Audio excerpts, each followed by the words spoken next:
Assemble the accused! Bear witness to their trials. The time of the Inquisition is now at hand. Putting pop culture to the rack, the Inquisition calls to account the events of the week, rooting out heresy wherever it is found. I am Grand Inquisitor Doomcock, the future ruler of Earth, and joining me for tonight's torture is Nerdrotic Channel's Grand Inquisitor, Gary Beekler. Gary, it is good to see you, my friend. How are you tonight? I am very good. It's good to see you too. Back at it on the Inquisition, one of my favorite shows, birthed out of the disaster that was Game of Thrones. And, well, there have been so many since then. Maybe not as big, but, well, I don't know. Star Wars was pretty bad. Star Wars was pretty bad, but, you know, none of them had quite as steep a disappointment curve. You know, the fact of the matter is that we can still go back and look at Star Wars. We can still even go back and look at old Star Trek, even old Doctor Who.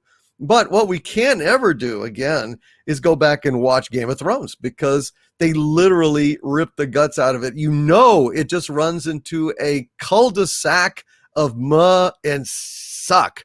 And why go down that sad, lonely road again? You know, all the little promises, all the wonderful moments of excellence, you know how they pay off, and they don't really pay off, and it's just a complete disaster, man. Oh, I keep finding things that they forgot, right? I was watching somebody else's video and they pointed, I think it was Alt Shift X or something like that, but they pointed out that, remember, Tyrion and Varys had a conversation, I think it was in season 6, about like, who is the Harpy? Who is the Harpy? And they never told you who the Harpy was. Yeah, like, no, that's think about that. And they never told you who the Harpy was. That's true. Maybe the Harpy was the Hurley bird from Lost. That, like, do you remember that? Glided over Hurley and said, Hurley. Yes. But they never bothered to explain shit. Like, never. They don't. Yeah, they just threw out shit. They just threw out random shit. It's so easy to be creative and come up with intriguing plot points when you never have any intention of actually resolving them. Shit, it could be anything. It could be anything, Gary.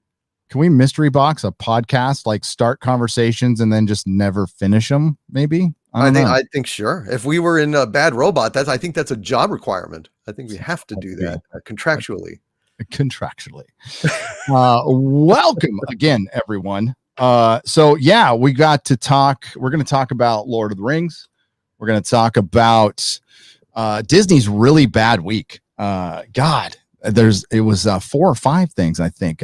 Possibly banned in China, loss of revenue, slowing of subscribers. Gina Carano had a big win with her ratings. Falcon and Winter Soldier being like a big nothing. They keep like the Nielsen's came out and said it was the #1 show. That's from smart TVs.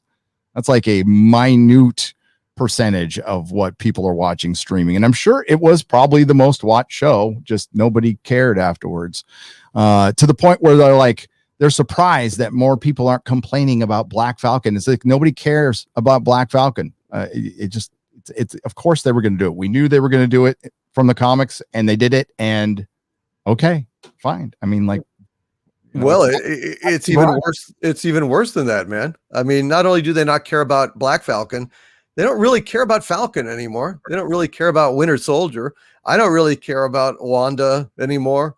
I like the Vision still, but ultimately, I have come away from each of these series less enthused than when I went in. Yep. And it hasn't been a massive, precipitous, like apocalyptic loss of interest. It's been a slow but steady and steepening grade curve down towards oblivion. I just have a real hard time caring at all about what's coming. You know, it's like Loki's coming. Okay, when? I don't know. Who cares? Whenever. Yeah, whenever it comes. I don't know. I don't really. You know, Black Widow. I understand Black Widow is gonna allegedly, theoretically, come out soon. I don't know when. I don't care. I don't even know what day of the week Bad Batch comes on, and I'm watching it. You know, and I mean. It's good. I mean, it's good, but you know, I was telling you before we started here, Gary, that structurally it's a little transparent, and it's getting more and more troubling because basically Omega, as she calls herself, because she's a real Kiwi, is Baby Yoda. I mean, it's the exact same story function as Yoda, to give a little bit of cuteness, a little bit of relief. I think she's going to wind up being important somehow. Maybe, I don't know, but she's there to be cute and to humanize these warriors, just like Mandalorian got humanized with Baby Yoda, and now this is a complete imitation.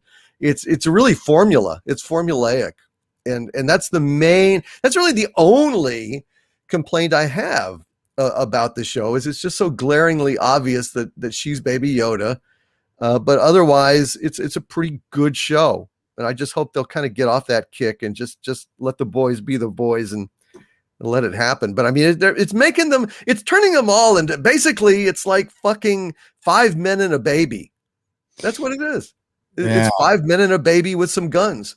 That's basically it. And it gets the soft, touchy feely stuff. It's overrunning and overwhelming the kind of badass shit that was in the first episode, and this is not good. Anyway, I know you don't watch it, but I just want to let you know you're not missing out on anything. I don't feel like I am, right? The one thing that's missing from Star Wars, let's just say it's missing its balls. Star Wars is missing its balls. Yeah. It got them snipped. I was watching that fan film, Bucketheads, that on my member stream, they told me about it. So I went and watched it, and it was cool. And the one thing it had was like just action, like freaking, that's Star Wars. That's what it is. It's an interesting thing. It's a story about, from the perspective of the Empire, and showing that the stormtroopers are people too, sometimes good people in service of a bad cause, which is an interesting take. I wouldn't like make it canon or anything, but it's a good alternate take. But it had good action. That's what, dead Ewoks, but that's what Star Wars, that's what people like about the Mandalorian. The Mandalorian was Star Wars with its balls back, basically. Unfortunately, the only person with balls in the whole organization was Gina Carano, and they got rid of her. Well, the last episode of Mandalorian had balls for days, man. That was some great action. The Dark Troopers, it was super cool because they really set it up well, of that, the Mandalorian had such a hard time with just one of these damn Dark Troopers. And then here comes Luke Skywalker and cuts through him like a fucking hot knife through butter. That was beautiful, man. That was brilliant. Hey, we got $100 super chat. Oh shit. See, I did it again. You got it wrong. Got it wrong. There we go. $100. Well done. Horn ready, because I was ready for something else. My apologies to Lyle Hammock for $100. Says, hail to you both, you fine gentlemen. I remember when I saw Lord of the Rings in theaters when I was in high school. They are a beloved part of my life, and every Christmas my family comes together to watch the trilogy. Amazon, best respect and honor this sacred story. And I absolutely agree. I always see them as holiday movies, and around Christmas time I always rewatch the trilogy. As a matter of fact, today I watched the end of Return of the King. I watched the last right before the show. I watched like the last 20 minutes. Right before the 50 endings that I like every second of, by the way, the whole For Frodo and I Can Carry You, and just it's such a damn good movie, and it gets me fired up, and it reminds me, of why we're here, which we'll talk about later on. We're gonna talk about why we're here, and absolutely, and we're here because of people like Lyle. Thank you, Lyle. I appreciate you and the support. And yes, Lord of the Rings is sacred text. It's sacred text, and we're going to go over what there is a ray of hope in what was said. What was they focused on that Lord of the Rings needs to appeal to the most people possible. Which, I mean, yes, you want to do that, but usually that's done through good storytelling, and it's not done through, especially nowadays, through casting. It's the casting has to be a part of it as far as the story is concerned. And they had a template, Doomcock, that was documented on how to make a proper Lord of the Rings. Now, you probably can't catch that lightning in a bottle twice, but at least there's video evidence of what Peter Jackson did, what he went through. They filmed all 3 films back to back. They hired all the actors, save for a couple that they had to trade out, and they were locked in for 18 months, damn near 2 years together. And they had to get along, and they became a family, which really helped as far as the production was concerned. And what they made was the greatest trilogy of all time. That's all. Yeah. And, when I first heard about it, I didn't have high expectations. As a matter of fact, when I saw the effects for the first time, I was like, this will probably be like a good sci-fi movie, back when I liked the Sci-Fi Network. That's what I was expecting. I didn't expect to be blown away like I was. And walking out of there going, wow, that's Star Wars. That's this generation's Star Wars. They just, and for Amazon to just want their own Game of Thrones, that's all they want, folks. They want their own Game of Thrones. That's what Jeff Bezos said. And when we go over some of the language of the showrunner at Amazon, it's just a product to them that they feel like they can do whatever they want with now, because there's a certain gatekeeper that's gone, which is Christopher Tolkien, the greatest son who ever lived, quite frankly. Yeah, I was worried about that. I was really worried when he passed. I knew that he was committed, but then would his heirs be committed? And that's the problem. And it looks apparently like not. Casey Asowski. Oh yeah, for $100, Casey. My goodness, thank you. Hail, Casey Asowski. Hail. Sadly, all unfolds as I have foreseen. Oh yes, this news is breaking, ladies and gentlemen. This came down today. If AT&T and Discovery merge, others will as well. And when that happens, our culture and creativity is doomed. Yes. AT&T and Warner Media are unmerging. Wow. Are unmerging, and they're separating. Now they're still going to own half of it, and then Discovery is going to own the other half, but it's all the same damn company. So they're just unmerging these companies to play this corporate shell game of avoiding monopoly laws we don't even freaking enforce anymore.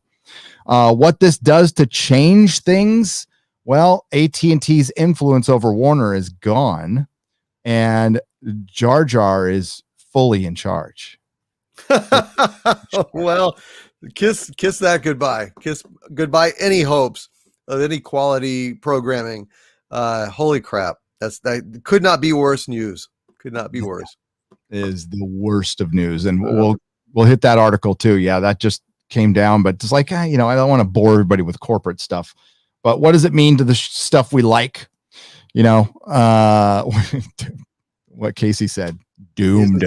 The cinematic Antichrist strikes again. I'm telling you, I've warned you. It has been prophesied. Nobody believes me. Yeah, they go, well, he's such a nice guy. No, he's not. He gets everything he gets involved with gets political, like immediately. Yep.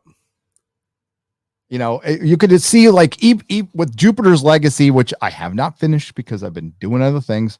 But I will, at least like that, aside from being a, nihilist and stuff, but it's just a show, it's not filled with that stuff that I see so far, other than the bad dad narrative, which is just in fucking everything for the last 20 years, to be honest with you, that I'm tired of. Yeah. Quite tired of. Well, I finished it. And you're not missing a lot. I mean, it's pretty telling that you haven't finished it because you're just not that interested. Obviously, I know you're busy, but you'd make time if you were on the edge of your seat. Like, I wonder what's going to happen when they get to this place, and it's just it's lacking something, man. I don't know. It's just not great. I don't hate it. It's just it's just like exactly what you said. It's just a show. Just to watch, and then to forget. Really, it's really tepid. Yeah, and Grimm and like I like grim once in a while, but like everything is grim. Yeah. I mean, there's nothing like Lord of the Rings, and I know it's a classic. It's an all-time classic, but you can get around the tone a little bit, and have a little fun. God, I like that run of 80s movies. Sound like an old man. Get off my lawn. But that run of 80s movies, Big Trouble in Little China, Dreamscape, you just name all of them were fun in one way or another. Oh yeah. Yeah. There was a sense of fun in there. And that's just dead. Well, because Hollywood has a giant stick up its ass. Yeah. Even minor movies like Dreamscape these days are vastly entertaining in comparison to the other shit that's out there. Vastly. I mean, Jesus, that was really not a major release, but I remember it. I enjoyed it. Things like Time After Time, the Nicholas Meyer, Jack the Ripper, H.G. Wells movie is one of my faves, and well written, well acted, not flashy in terms of effects, but fun. Cool movie, totally cool movie. Let's see who's here. We got Chris Persia, the Canadian Wrench. We got Jennifer Sisko. We got Radicalized Ryan. We got Punk Waddle. We got Anonymous Gamer. Galaxy Express Media, Bayona Rad, Charles Branch, Muzzle Velocity, Bun 299, Hefty Joe, President Alexandria Osaki, President AOC, we'll just say, and what a avatar that is. Oh my. Andrew Brown, Old School Lou, Kiri, Eric Kane as Wrench, Bob Smith, Stellar Heather, Griffin, and a lot of people. Code Monkey, Wayne McLean, and Jonah Hex is here. They did you wrong in your movie, Jonah Hex. It's a good character. It's a damn good character, but that movie was, I don't know if you ever saw that. Did you ever see the Jonah Hex movie? No, I did not. You missed nothing. You Good. gained an hour of 45 minutes of your life that was not wasted. Thank God. Yeah. I like it when my decisions are reinforced in retrospect. And it just didn't appeal to me. I used to be extremely discriminating, and now I'm less discriminating just because I have to watch a lot of stuff I wouldn't ordinarily do. But oh yeah, I mean, shit. I was very upfront with like the Snyder Cut. I was like, we've just gotten so much shit. It just didn't have identity politics. Aside from all the politics around that damn movie, I watched it and I enjoyed it for what it was just a bunch of superheroes flying around. Are they the ones from the comics? Hell no, of course not. But guess what? Compared to what we're going to get, you're going to be missing the Snyder Cut. Trust me. Oh God. Yeah. I like the Snyder Cut. I really did. I have to say that Jupiter's Legacy is not woke as well. I mean, at least I can say that at the end that it doesn't get woke or anything, although it's glaringly obvious that the two daughters are exactly the same damn character. The two daughters are exactly the same character. They're snarky. They're mean to their dads. They have issues because their dads weren't there. And both of them have a foul mouth and are just rebelling and acting out and being real pieces of shit. It's real tedious. Well, see, I guess snarky is empowerment in Hollywood, but not like anywhere else. It's annoying as hell. I mean, if you're funny, it's one thing if you're actually funny, but the snarky, the way they're writing women right now, is for one, women don't act like that. And if they all did, then there would be no kids, because nobody'd want to be around them. I mean, it's awful. It's utterly awful. But somehow that's empowerment, to be snarky and, but because if they're nice, then that could be, perceived as subservient. Yeah. That's the logic of the intersectional feminist, What you gonna do? What you gonna do, man? So yeah, exactly. Let's go to Lord of the Rings. Lord of the Rings. This is I have promised to dedicate my entire channel to bringing down the $1 trillion company, and I may be able to do it. No, I don't think I'm going to be able to do it if they fuck up Lord of the Rings. And this is a promise I've made for quite some time. Many others. I would have a lot of friends on this too. So the source, so this comes from IGN originally, which sourced a Hollywood Reporter article that wasn't just about Lord of the Rings. It was about the 5 most powerful women in Hollywood, blah, blah, blah, doing their typical virtue signaling. Amazon Studios' Jennifer Salk says Lord of the Rings TV series needs a giant global audience. Now, aside from the obvious, yes, they do. We know what that really means. We know that, there's source material, and we know we paid a lot of money for the rights to what is, and it's funny is we even have people in the longtime Tolkien fans all of a sudden changing their mind when it comes to what this was supposed to be. This was supposed to be mythology for England that lost its mythology through the Norman invasion. And so all of the oral mythology is gone, and Tolkien, and that's what I've heard from Peter Jackson. That's what I've read in many places. I can't say I heard that from Tolkien himself because he's been dead for decades. But that's what I have been told for the longest time. Now, does it mean everybody has to be lily white? No, it doesn't. But what I am most concerned with, and I think most people are, is the story. Is where are they going to go with the story?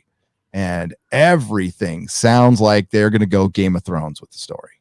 And I laughed at that when I first heard. I'm like, they wouldn't be that stupid. Yeah, I think they would. I think they would. They want a giant global audience.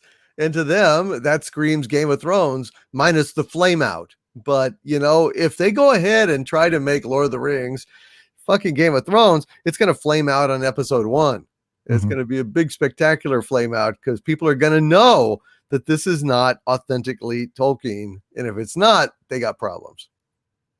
And they already have problems. And I've stated it before, but I'll repeat it here for anybody who's, new or coming around for the first time.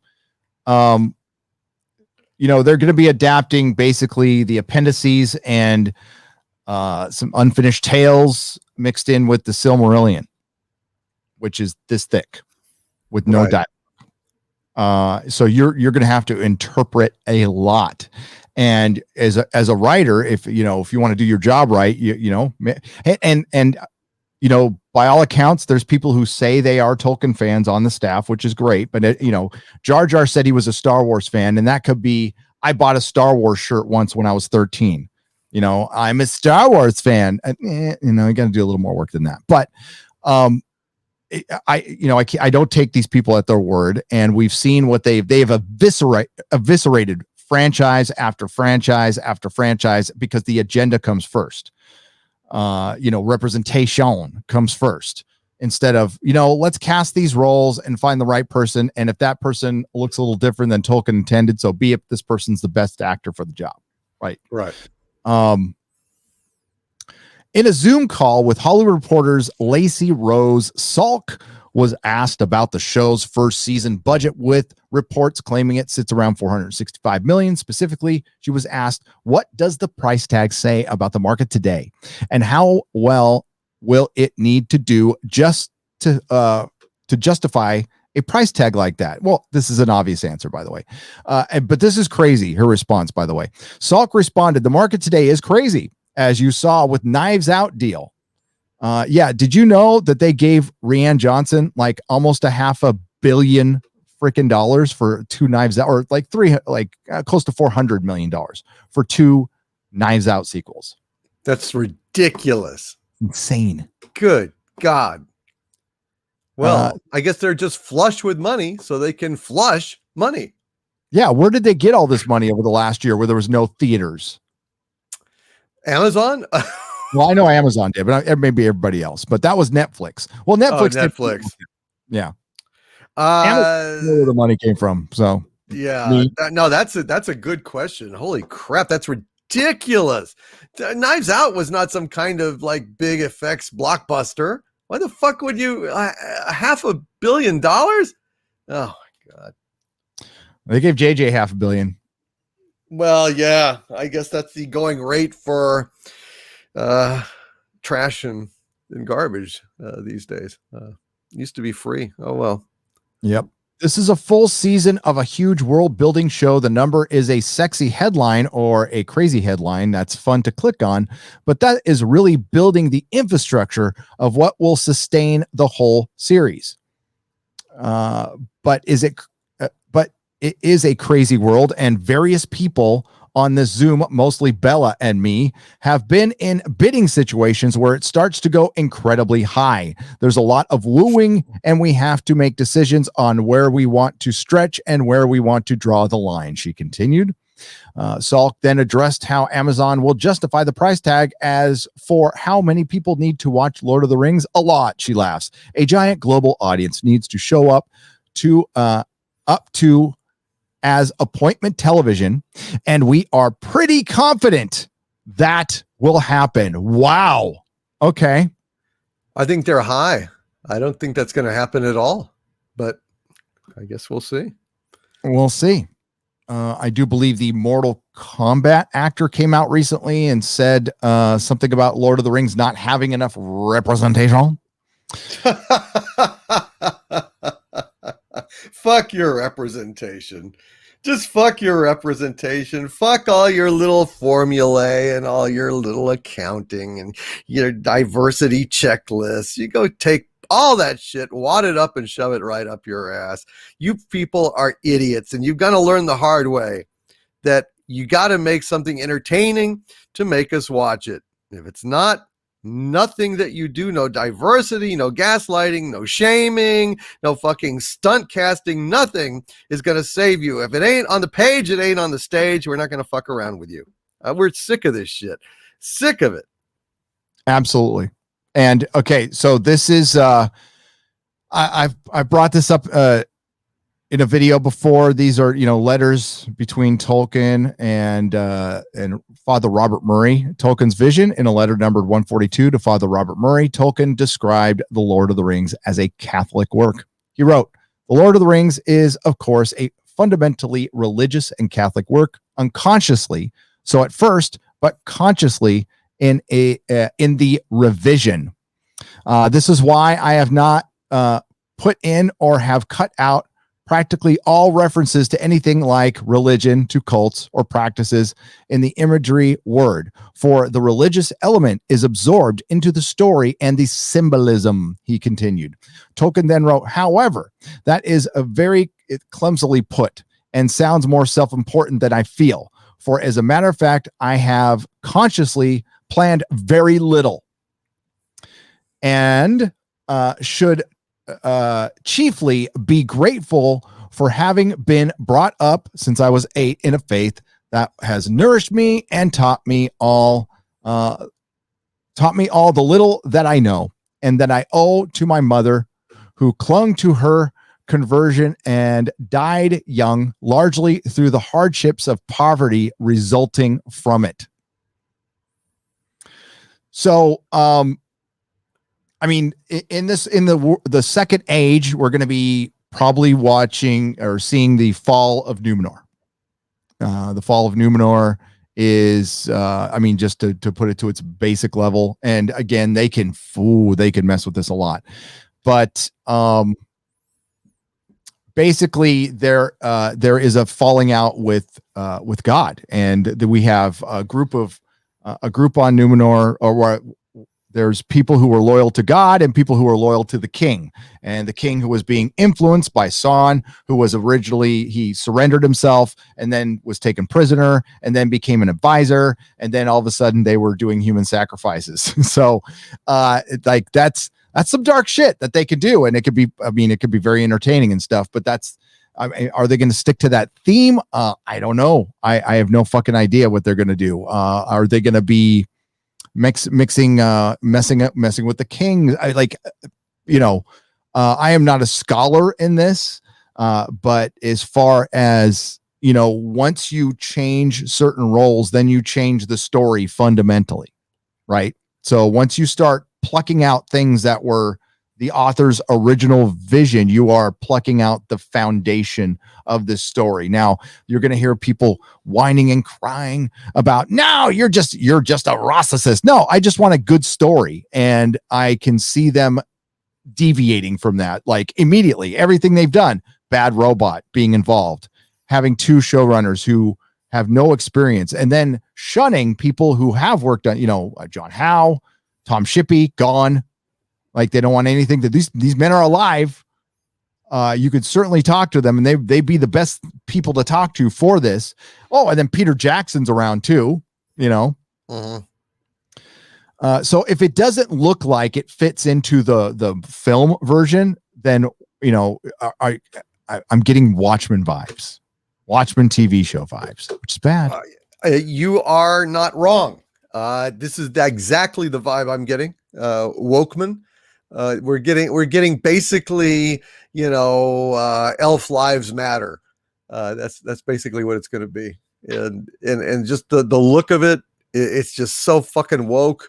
It's gonna be incredibly tough to watch for anyone with a modicum of taste. Yep. Especially for fans of this genre and of Tolkien in particular. This is going to be quite painful.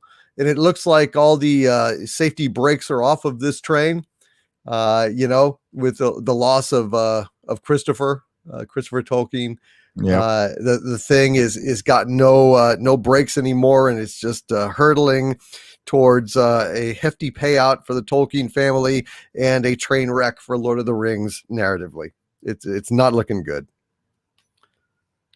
Yep. And remember, just a reminder of what J.D. Payne and Patrick McKay, whose only work was working on Star Trek Beyond. They released a statement back in December, which read, "The world that J.R.R. Tolkien created is epic, diverse." That was their second. Fucking diverse.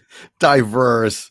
Well, in terms of elves and dwarves, orcs, sure, but otherwise, yeah, not so much. No. Balrogs, they're going to be around. Yeah. Oh yeah. Yeah. And filled with heart. These extraordinary talented performers, who some of them have left, hailing from across the globe, represent the culmination of a multi-year search to find brilliant and unique artists to bring that world to life anew. Mm-hmm.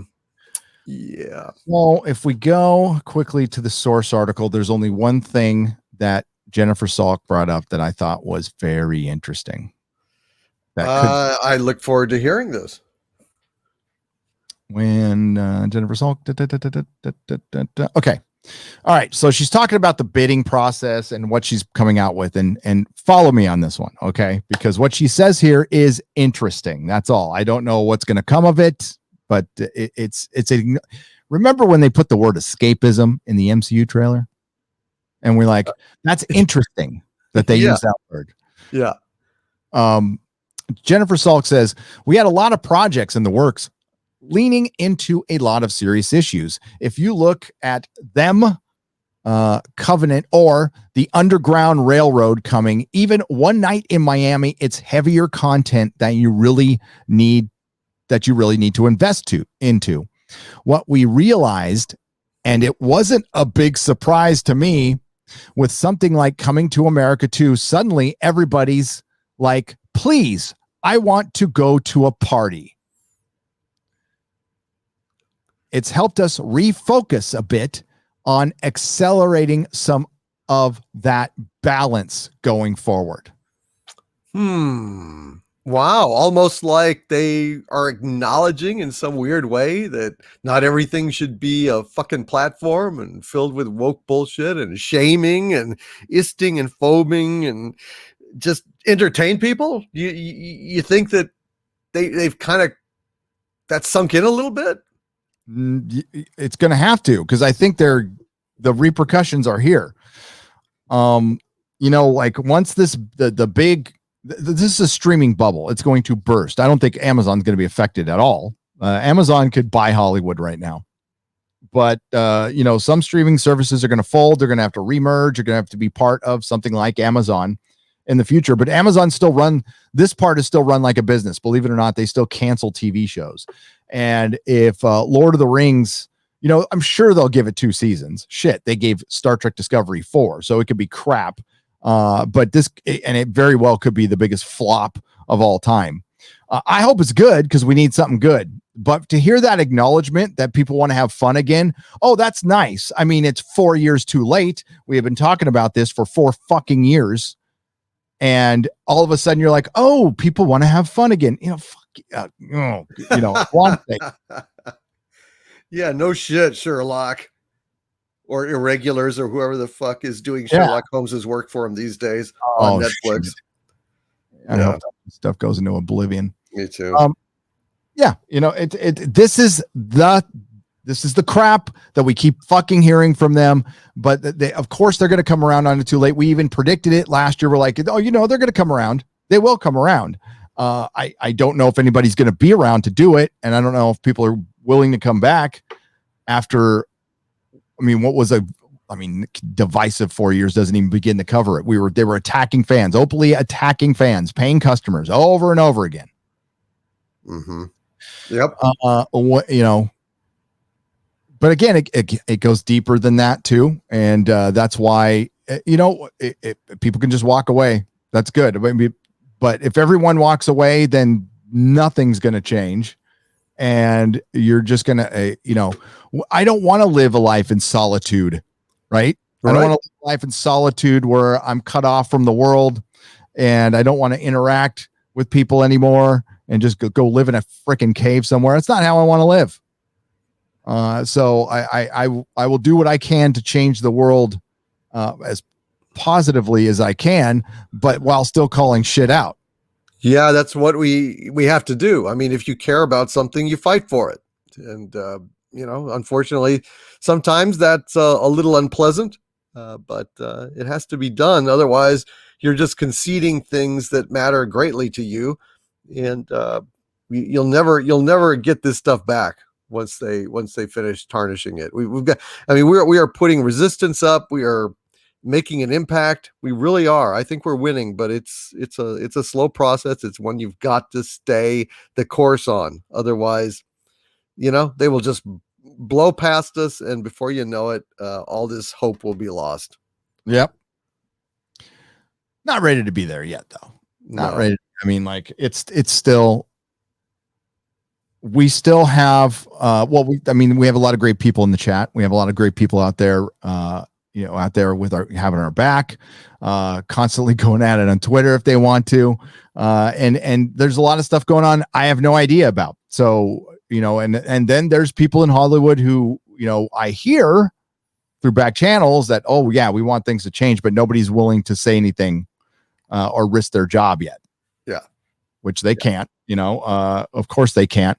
But some people are stepping out there and saying stuff, and that's a good thing. That is a good thing.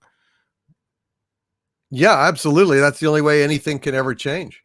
That you've got to go ahead and find some courage at some point, because look, Hollywood's got to realize, at least the people over there, that beyond a certain point, your fate is going to be sealed, regardless of whether you speak up or not. I mean, whether or not they get rid of you because you spoke up against the decline in standards and the horrible woke shit infesting everything and business dropping, or you just keep your mouth shut and go along and you let chin balls and you let Kurtzman, you let Jar Jar Abrams and Kennedy just run everything into the ground, and then you're unemployed because nobody wants the shit anymore. So it's really a catch-22. You need to take a risk, and you need to know when it's time to take that risk, when things are basically in danger of rolling tits up and never coming back. Yeah. I mean, if we see an alternative out there, I mean, there's, and I've said it, many people have said it, like, God, what will come out of this is an indie movement, but that shit costs money. That shit costs a lot of money. And we're not talking about making comic books. We're talking about making TV shows and movies. So this is comic books are minuscule. They could be made. Well, I can't say easily. You got to be talented enough to make them and produce them, and then they have to be out fairly regularly, or you're not going to hold people's attention very long for any particular story. And if we want, unfortunately, what gets overshadowed is there's people writing books that are good, but that's reading a big book is a tough sell to people. It really is. And that's the hardest one to get out there, but it can also be the most advantageous because a big book could be a great template for another movie or a TV show. A 48-page comic can be a prologue. Now if you're gonna finish your 12-issue series or make a graphic novel that's hundreds of pages, that's a different story. But as far as going out on our own, there has to be some freaking sugar daddy out there basically that needs to swoop in and start that. And that's still, you're taking on a machine that's been around 100 years. And then you're taking on and trillion-dollar companies. So it's got to be done along with trying to change them.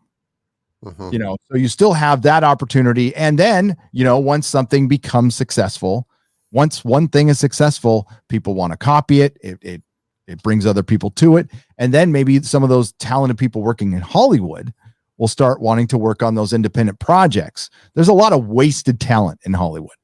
There's a lot of talented people working freaking just doing QC, and with no chance of ever doing their own thing. Like your goal is to make your own movie or at least work on a movie. I know, like when I was working at Technicolor, everybody had a script. Everybody had a script for their own story. And I'm talking freaking accounting, project management, everything, all the boring, mundane stuff. Everybody wanted to be there to tell their own story. And there's no better time than now, as long as it's not, big budget. But like, as far as like being an alternative for television and scripted film, that's a long way off.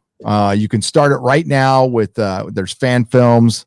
I would say do something original and start it right here on YouTube. And hopefully you make something good enough to get a following. Yeah, I think that's a good idea. And people are going to do that anyway, driven by passion.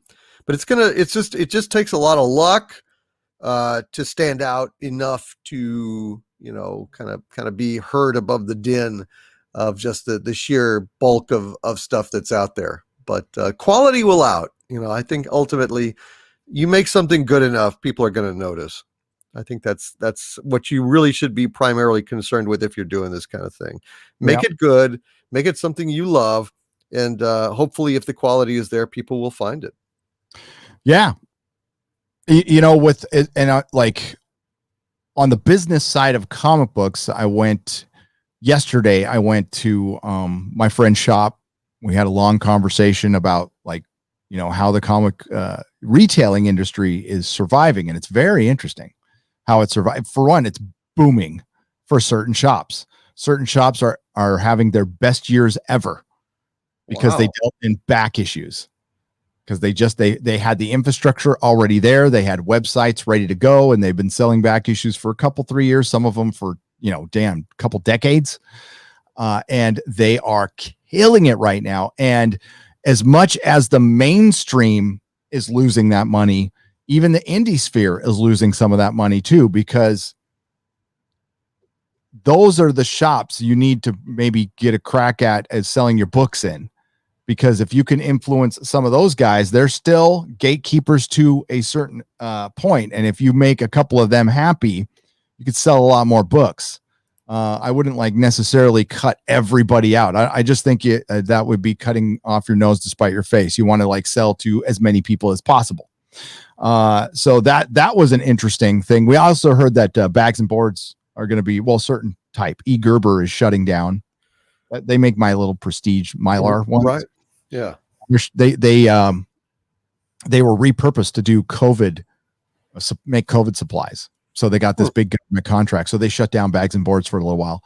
They haven't said it publicly yet. And there's going to be a little dry spell for a little while. And then when they come back, they're doubling the price. Oh, wow. Well, living in America. Yeah. Yep. But there's a lot of ways shops are going on Instagram and doing auctions with these back issues, and it's like printing money. It's crazy. The back issue market's insane right now. And that's because new comics suck, and they're still comic fans, and they want superhero stories. And you know what the comic fans are realizing? Oh shit, there's a bunch I haven't read that I can, and you can go get a bunch of cheap Disney Silver Age for next to nothing, and you could buy 100 issues that will keep you busy forever. You could never read. I could never. There's enough comics out there that I haven't read that can keep me busy the rest of my life without buying a single new comic. Yeah. Oh yeah. God, there's so much great stuff out there, man. Yep. So much great stuff out there. No doubt about it. I don't feel any dearth at all. And actually, like most of America, I'm starting to get more into manga and anime. So that is killing as well. And the comic shops can't get into that. I even asked him, and he's like, yeah, it just doesn't work. It doesn't work. It works for bookstores, but it's an online thing, and it is destroying everything right now. That it got passed around. The top 20 was all Viz Media except for one, which was still manga. It was all Viz, which is a manga publisher. Yeah. Epic Cap for $50. Says Nerdrotic. Longtime watcher, big fan, and bigger Tolkien fan. You better be.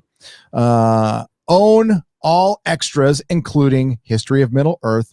Tolkien inspired my own novels. No advertisement, but would love to send you DC and the FNT crew digital copies if you're up for some fantasy. Absolutely. Doomcock, what's your email address? It's dictorvandoomcock@gmail.com. That's the best way to get a hold of me. That sounds great. That sounds awesome. And mine is Gary@nerdrotic.com, and I can pass it on to the gents. Because honestly, I don't know all their emails off the top of my head. I mean, I think it might be, I don't know what all their emails are. I'm guessing Geeks and Gamers. Well, I don't know if it'd be Geeks and Gamers at geeksandgamers.com or Jeremy. I don't know. So send it to me and then I'll find out. I probably should know, but I don't. Fizzenthorpe for $20. Gary, the big red flag will be when they say this isn't the Middle Earth you remember. Love the Inquisition. Hail Doomcock. Oh, exactly. This isn't the Middle Earth you remember from before, or a new look at Middle Earth. Yeah. Oh God, you're making me sick. A more accessible Middle Earth. Oh my God. A Middle Earth that is more diverse and open to others. Yeah. A less racist Middle Earth. Come on over, Tolkien fans. Yeah. Yes. Not your white bread Middle Earth. No, not at all. Listen, it already had. Well, the funny thing is, like, it already had worldwide appeal. It's one of the best-selling books of all fucking time. It is one of the trilogy. I think made each of them made $1 billion worldwide back in the early 2000s, which would equate to probably $1.5 billion now, maybe more. The book was translated 57 times. I'm going off the top of my head. I think it was 87 variations on 57 translations, 150 million copies sold. All right. Just to remind you, not everybody on the planet Earth can read. Just so you know, there's still a large percentage who cannot read. And hopefully they learn someday. And there's certain countries the book probably can't be translated to. Who knows? But yes, this will be what I got the most was this is going to be a Lord of the Rings for China. Well, China is rich in mythology, like absolutely rich. They didn't, lose all of theirs. And I would love to see some of that adapted all day long. Please do. And you know what? You don't have to have a single white dude in it. I wouldn't care. That's authentic. That's authentic. Yeah. I mean, that would be great. In fact, if there were white dudes in it, I would say, what is all these white guys doing around in China in, prehistoric times or prehistory or whenever these things are said? I mean, this is not some kind of white only thing. I want authenticity, and I want the characters that started out, however they started out, that's how I want them to remain. Is that so crazy? Is that so wrong? I don't think so. I think it's not loving what you love. Yeah. If you want to, like, what you need, the reason you paid all that money for Lord of the Rings was the built-in fan base. And you've been basically telling them to kind of fuck off a lot since you've purchased it. You're like, yeah, we're not going to talk to Tom Shippey or John Howe.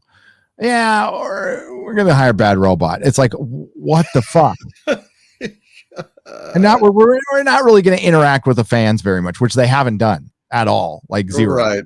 Yeah. Well, because we're annoyances. The fans are annoyances. Never mind that the fans are their best customers, but they don't want to be bothered. They don't want to have to think about all this canon stuff, all this geeky stuff. They just want to go ahead and make their own stupid, creative, so-called creative decisions that entails them not having to do much research, not having to be fans, not having to have any kind of great narrative. They just want to crank this shit out and go home and get stoned or drink or whatever they're going to do.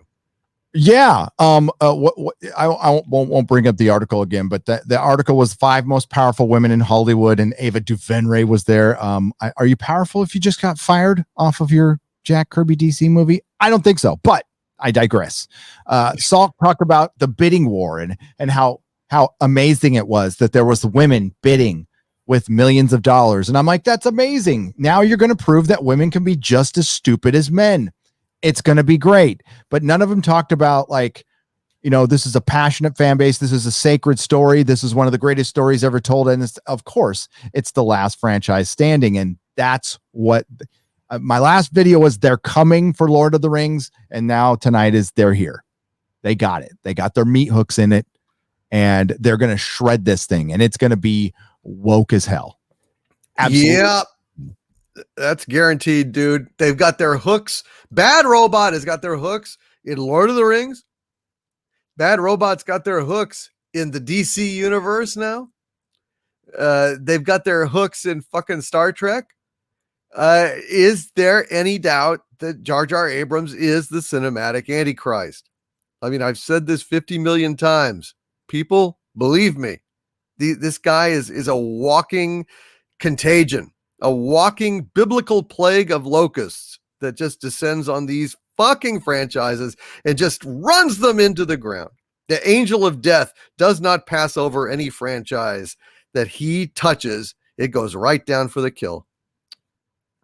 Gone. Yep.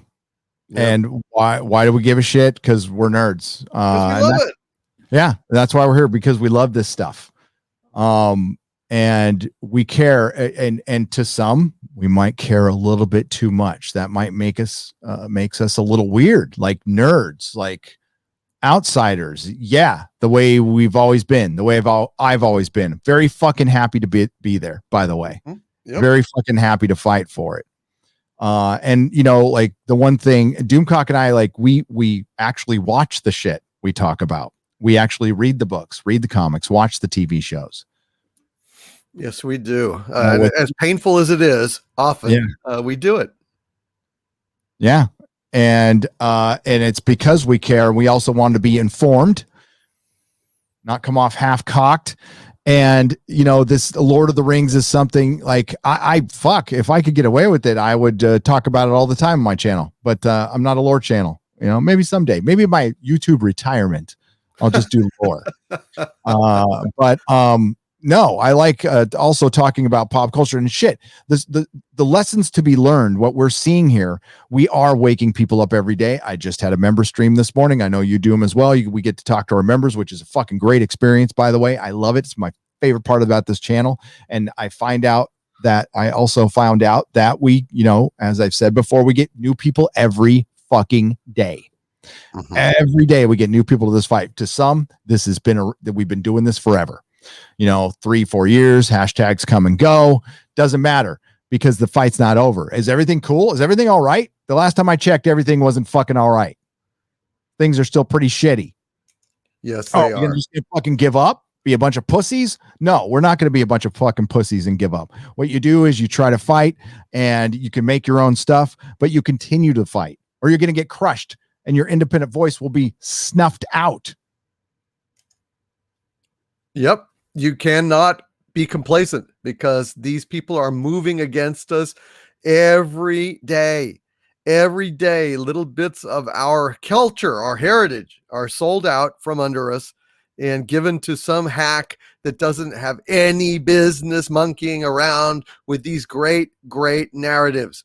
And they're just destroying our mythology, destroying our past, destroying stuff that we love.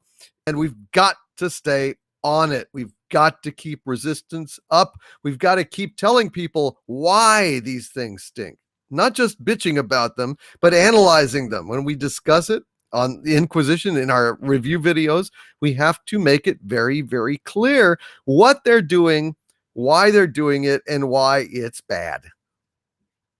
Yeah. I mean, like, I understand if you're sick of it and you're done. I'm not going to try to talk you out of it. Sure. I mean, if you're done personally, that's fine. Like me, I'm not done. Far from being done.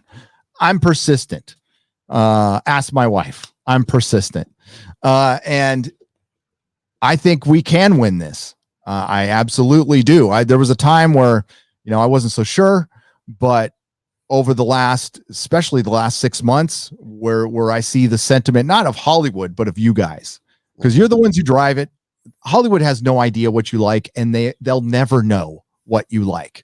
And it's even worse with corporations. This was I'm talking about back in the days when there was just one person in charge. They're still a little bit too detached. Sometimes they don't even know their own work that well, George Lucas. They don't understand like how their work appeals to other people. And it becomes its own thing. I mean, that's essentially what Star Wars did. Prior to the Disney sale, it morphed into its own thing that belonged to the fans. The fans were actually dictating and guiding that. It was kind of rad, really. And with Tolkien, it's a different thing because there isn't a bunch of there's no EU, there's nothing new written. It's been protected, which is why it's sacred. It's been protected because that's what Tolkien would have wanted. And hopefully Christopher Tolkien's heirs, I don't know if they've done anything wrong yet, so I don't want to condemn them. But it's certainly looking like that. And this is the one franchise that they want to take down because this is the granddaddy. This is the granddaddy. Why Star Wars is the biggest, Lord of the Rings is the granddaddy. There would be no Star Wars without Lord of the Rings. So, Yep. Do you think that they're going to have primary scenes where elves are like having a grievance against their race being discriminated against, and I don't know, probably make all the elves gay and say that their preference is been slighted by white cis humans. You think they're going to layer it that thick? You could. There's a great potential there to have the conflict between the dwarves. Well, the dwarves got along with the elves, right? But then there was a falling out. But they could have definitely make that a racial thing if they want. That would be insane, and I doubt the Tolkien estate would let that happen. But we can't put anything out of the realm of possibility, or them putting that type of a theme in there, which it absolutely doesn't belong. None of those themes belong. And we all know how Tolkien felt about allegory. He's got a story. We know the progression of this story. And it's basically how evil corrupts. It's very simple. It's very simple. And you have Sauron in the forging of the 19 rings of power by the elves of Eregion. And they fucking, everybody falls prey. Not everybody, but it would have been much better off if they weren't created at all. But they were, and it's a long battle, and it's all going to, end with the first War of the Ring, hopefully. And what I heard that they might do is they're going to cover, because they have thousands of years to cover, which means they have lots of things they could fuck up. But the rumor is they want to bring halflings into it, and there are descendants of halflings in the Second Age, but I think it's like the late Second Age. Which would not make sense in the early Second Age when, with Numenor and everything, but they want to bring that in because focus groups said they want hobbits. And that's according to, that scoop came from the OneRing.net. And that's where I go, they're the only ones who are like really diving into this. Right. And they do these quiet little live streams with, 100 people. And they're not into the culture war or any crap like that. They're just talking about Lord of the Rings, but they ask, the right questions. And then sometimes they say stuff that's pretty cringy, but whatever. Yeah, I think that stuff could end up there. Yes. I think Bad Robot is involved, even if it's peripherally. Yes, it will end up in there. Can't put anything past them that they would be that obvious, glaringly obvious.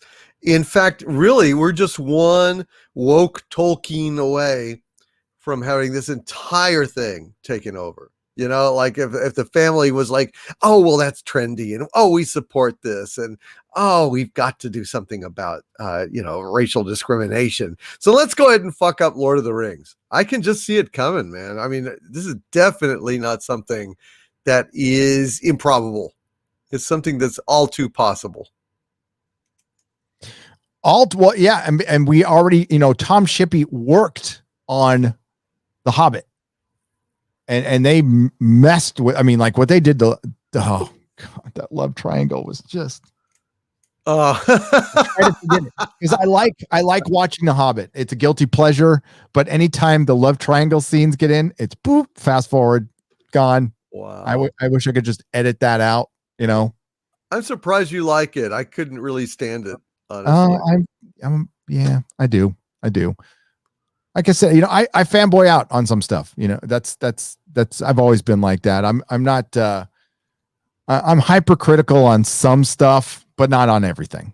Yeah, especially when it's stuff I love. I'm very forgiving, unless it goes full on woke, and then I'll, I understand, but oh my God, they stretched it out so much, and I just should. Excuse me. Salud. I'm allergic to The Hobbit. I think I like the book, but yeah, I was not a fan of in fact, I didn't even see the final one. I just was like, oh, come on, man, I can't take this. I'm glad you like it. I'm glad you can find some joy in it. I really am. Tariel with it's Keeley, right? But yeah, the and then of course it's a female elf and a male dwarf, so they can have, the symbolism of that's intersectional feminism getting into The Hobbit for sure. Uh-huh. Absolutely, for sure. And this is before I even was thinking about that stuff when it came out. God, it was like 14, 15, 16, something like that. I was working at Toyota at the time. And yeah, even then I'm like, I hate this. I don't like this. This sucks. Why is this here? And then we started seeing more and more of it. But up until that time, up until 2015, like things were getting good. Things were getting really good. We were in a bit of a renaissance. Like television was getting much better. This is before Game of Thrones absolutely took a shit.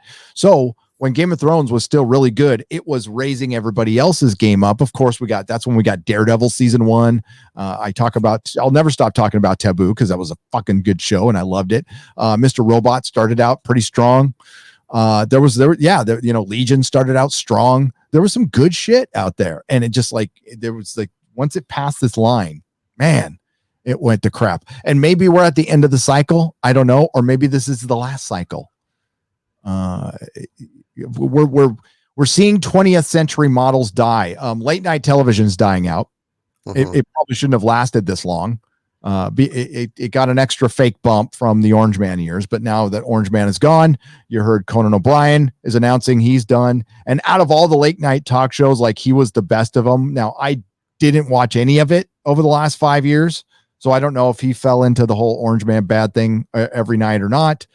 But I know he was more geek oriented. That's why I liked him. He was good. Yeah, and then Lily Singh, I'm very sorry to hear that she lost, a YouTuber lost her late night show because nobody was watching. And then the rest of it will probably follow suit eventually because they can't compete. There was an article put out by Barstool Sports recently. I don't agree with it completely, saying that podcasts killed late night. It was politics that killed late night. It's an old model. I think live streaming, I would put live streaming up before podcasts. Because maybe that's what they were including in that, but I would, live streaming's taking a huge audience. It's a bunch of little audiences taking away the big, but that, add them up. It's a giant fucking number. It's a giant number that broadcast TV would love to have, but they don't. Well, again, we've talked about this on the show before, that there aren't really any big movie stars anymore. Not really. Not celebrities like in the old days. Not people like James Mason, Richard Burton, Jimmy Stewart, guys like that, legends. And so on a late night show, you're not really going to get the same kind of star power that used to compel people to watch. I've recently looked at a little bit of Johnny Carson's old stuff, and just a string of like really big name actors. It was a period of superstars, really. And these days, what are you going to get? Jonah Hill or some shit? I mean, who cares? Nobody cares anymore. So all that they had was the genius of the main host. And Conan O'Brien was really funny. Dave Letterman was funny back in the day. Also, Craig Ferguson, the Scottish guy, was just this fucking scream. He could, people like that can compensate for, guests not being stellar, not being that interesting. The hosts themselves were interesting, but now you've got guys like Jimmy Fallon and Kimmel, who used to be funny, but it really isn't that much anymore because all of the political shit. It's just kind of a wasteland. It's nothing particularly interesting going on, and I think it's tired. I think that's why it's going to go, is because Hollywood got small. Hollywood got really small.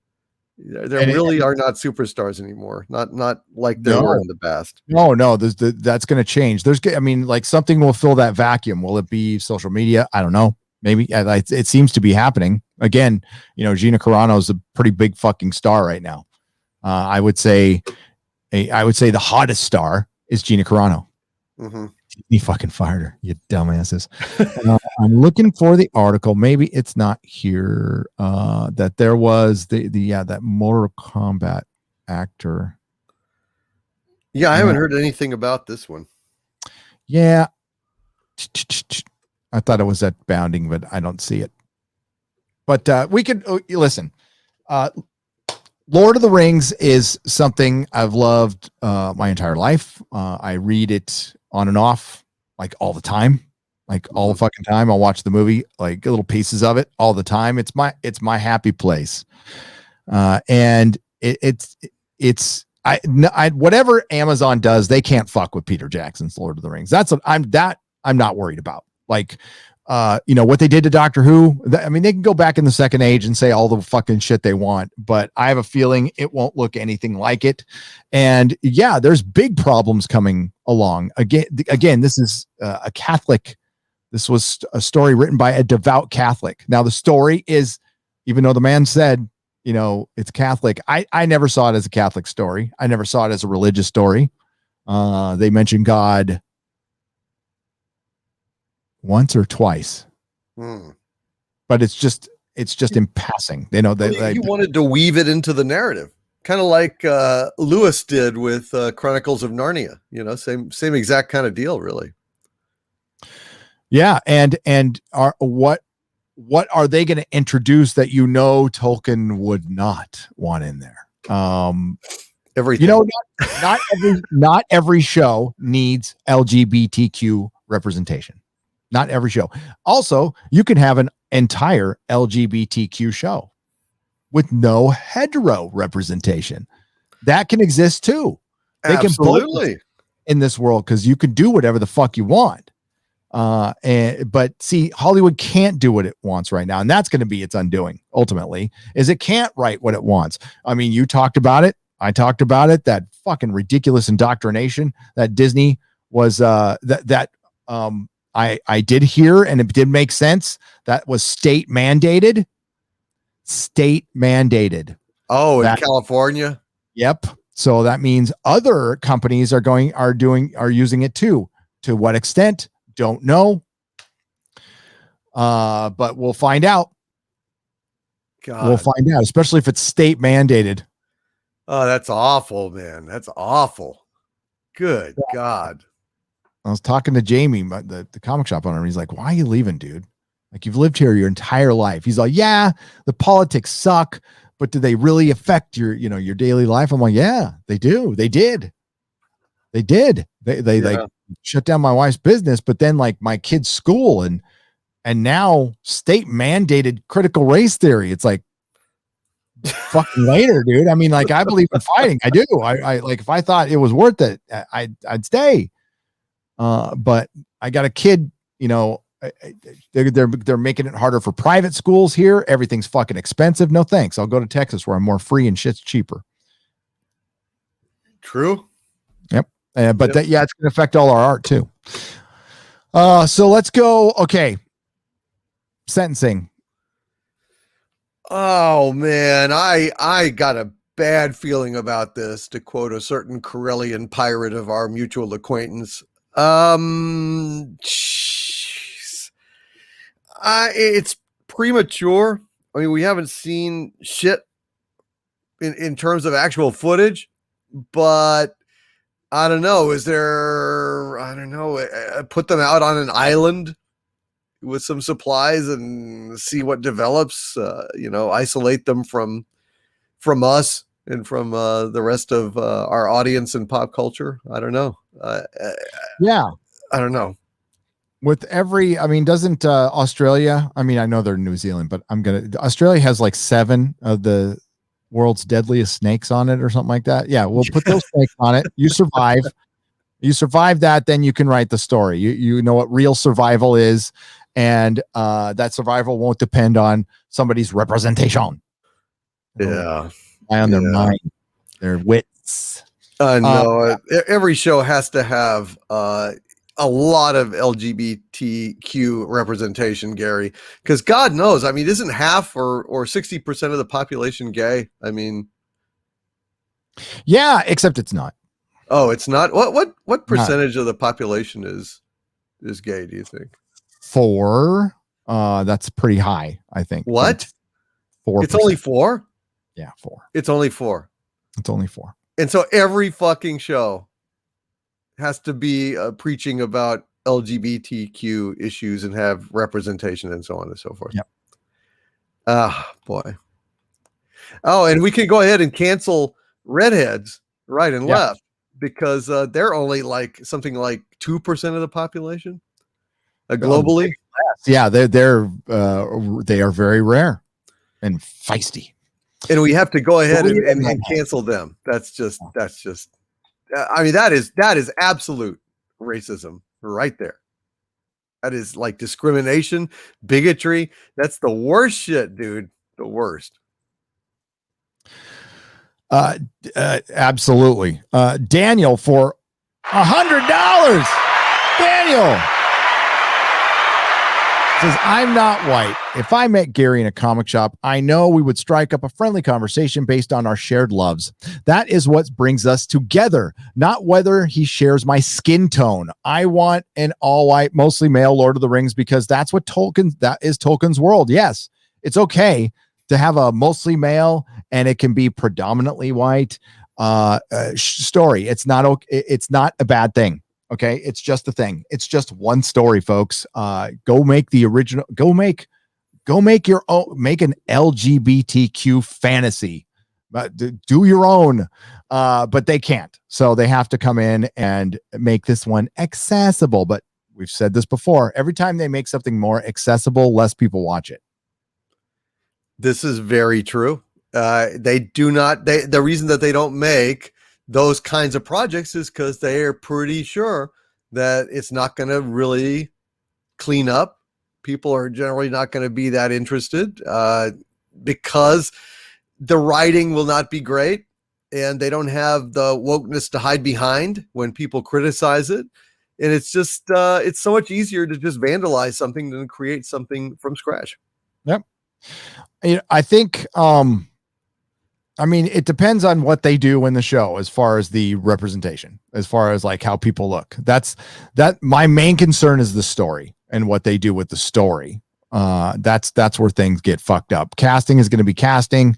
And if they get the right people for the role, I'll generally be happy if they're just actors and they're the best actor for the role. We'll see on that front. Can't call it, but yeah, it needs to look like Tolkien. There's ways you can make it look like Tolkien and fudge around with things a little bit. Certainly they did it in Lord of the Rings, but and this is the Lord of the Rings as opposed to Lord of the Rings. But thank you, Daniel. And when my comic shop is up and running, I hope to see you in it someday.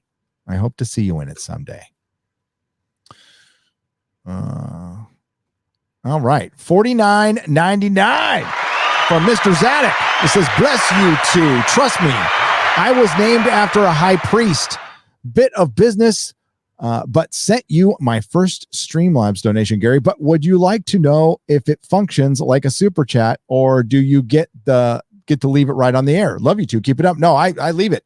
I read it. If I get them, I read it. So I don't know if the name matches up there or if it's under another name, but it'll get read.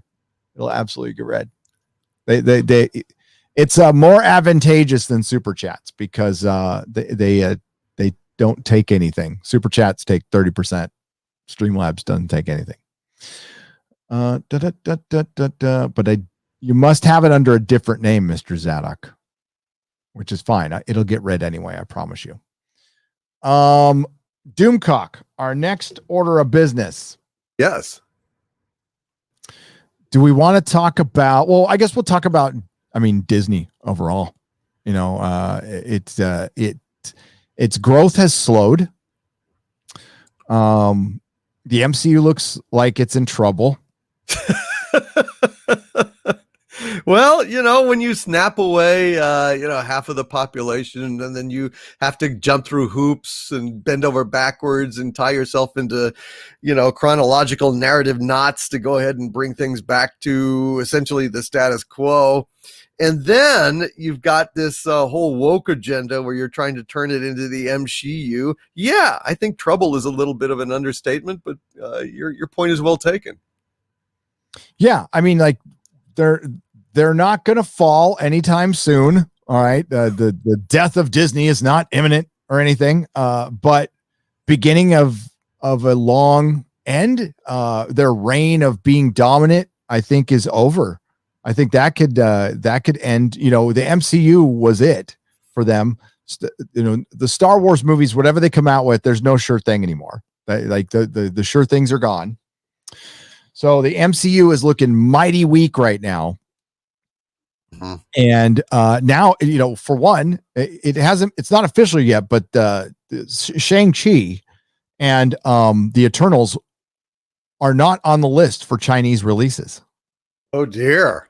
Yeah, they were left off. I wonder why. Well, Chloe Zhao is banned in China right now. She's persona non grata. And Mr. Zadok, I did find the donation. I'll get to it in just a second. Chloe Zhao, director of the Eternals. You might not have heard of her. She won a Best Picture for director. Nomadland, the Oscar ceremonies. Right. So she's directing the Eternals, and she said something bad about China in 2013. She called it a land of lies, and she has been erased from the Chinese web, and not the Spider-Man TV show, but the actual Chinese web. And they have another problem with Shang-Chi. They believe it's a little, it's a bit too racist to be shown in China, which is hilarious because the complaints about it are racist, and I can't even get into all of the complaints. They're so it's unbelievable. But of course, there's a difference between the Chinese people and the Chinese government, and sometimes the Chinese people they don't like woke shit. They don't like fucking woke shit, and they see the pandering in this, and they think the movie looks like garbage. And you only get the United States only gets a certain amount of slots in China. Now, could Disney work some magic and get them in later? Maybe, but they're not going to do well there. They're not. China doesn't want to bring them in because they don't think the public gives a shit. Mm-hmm.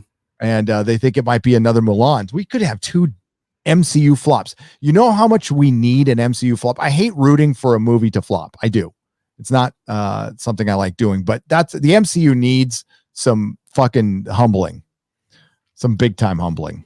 They do. I mean, without respect, we reject. And one of the ways that we do that rejection is keeping our damn wallets shut and firmly in our pockets, because that's the only way to communicate with these people. That's the only language that they understand ultimately, because, they're so high on their own farts on Twitter that, tweeting out to them and tweeting, it doesn't do much at all. They have put themselves in a bubble where their, predisposed opinions are reinforced and echoed back at them. And the only way to really, really get their attention is to make sure that some of their projects bomb. And the more spectacularly, the louder they hear it. And that's what we need to do with these people, because I tell you, I am not excited about anything I'm seeing from Marvel these days. Nothing. I am so sick of this shit. It is not living up to expectations. The shows on Disney Plus have been tepid at best, and insultingly woke at worst. I have no hopes for the MCU at this point. I have no expectations that they're going to pull themselves out of this ditch. I hope I'm wrong. I sure would like to be wrong. I'd love for them to make some good movies again, but Magic 8 Ball says outlook doubtful. Outlook doubtful. Like, how great would like a rated R Black Widow, where Black Widow uses all of her resources to get the job done? You know what I'm saying? Like, oh yes, I would really love to see Black Widow do some breast foo. Just like whacking people with her tits, knocking people out. I think that, geez, I would watch that. I'd buy that on disc. Yeah, like Scarlett Johansson using all of her assets, to her fullest ability, in a violent, sex-filled movie would be fucking epic. It would be my favorite MCU film. Just make it. You get the same people who made Daredevil season 1, have them make a Black Widow movie. Done. No, we're gonna have we're gonna make it a fucking sitcom. It's going to be a family, and they're going to go to her past, and it's going to be a very, very diverse Russian spy set. Sure. And they are just going to be a bunch of kick-ass women, and the Taskmasters, there's a good chance it's going to be a girl. I'm saying it's 50-50. Oh, right? God, yeah. 50-50. Yeah. And they're going to waste, and it's a dead character, a character who deserved a movie a long time ago, a character that everybody likes. I think ScarJo has been a great Black Widow. So I hope I'm wrong. But I think they're due for a flop. I think they need a flop for them to change their ways. And if they change their ways, this is a franchise that can be saved. Absolutely. If they change their ways within the next calendar year. And if they have 2 flops in a row, they're going to have to. I would hope, but I'm not optimistic because, at this point, Feige could definitely spin a flop as, because it's the coof, because of this, because of that. It's going to be a lot harder unless it bombs spectacularly and get slammed by YouTubers and people on Twitter and stuff, like really speaking out. If it sucks, if it doesn't, fine, good on them. But honestly, you're right. I think an R-rated one would be fantastic. Basically Atomic Blonde. I don't know if you saw that, but that was a damn good movie. It really was. It was fun. Good fights. If you had Scarlett Johansson in that as Black Widow, something like that, that'd be great.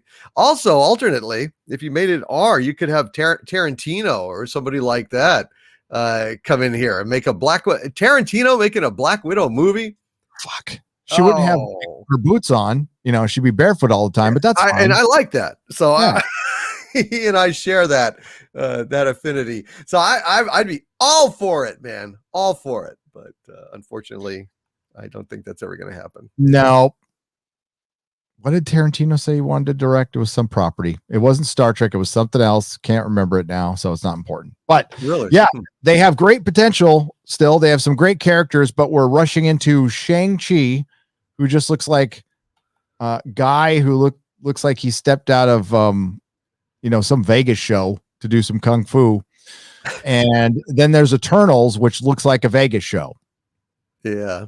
like Zoomanity or something like that. Yeah. Yeah, and it's all in front of a green screen, and it looks just awful. And they've had all this time, and they showed us that much footage. I don't know where they go. They haven't cast the Fantastic Four. They no talk of X-Men, Doctor Strange. I mean, the good stuff is Doctor Strange, Spider-Man, Yeah. but that's a long way off still. And I do think they'd have to be massive bombs. And yes, they would explain most of it away with the coof. Absolutely. That would be the built-in excuse.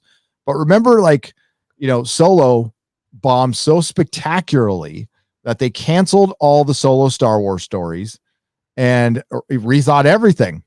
Yeah. Just off of one. And if you think about it, at that time, but that was also, after The Last Jedi. So Right. it was boom, right after. See, that was two where, I mean, you can't call The Last Jedi a bomb. I would never call it a bomb. It was a successful movie. It made money, but people hated it.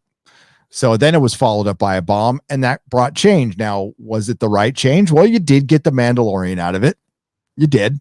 But the Rise of Skywalker came out, and that sucked. But that, they were kind of already into the story. So argument could be made that a couple flops could change things. It's the only hope we have. I think it's going to happen. I think the Eternals is our very best shot at that. Nobody's excited about the Eternals. Disney's not even excited about the Eternals. They're not showing us anything from it. And it's probably the wisest thing they could possibly do. I know. You're right. They basically look like members of a troupe of a Cirque du Soleil production where they come out in the middle and, they contort themselves to the point where they can kiss their own asses goodbye.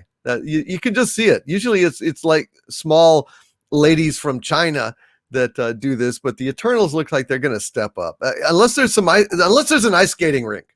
If there's an ice skating rink, then we know that they're ice skaters. But other than that, that's even a better analogy. They look like ice skaters. They look like they're part of an ice show in Vegas. They do, yeah, and not a good one.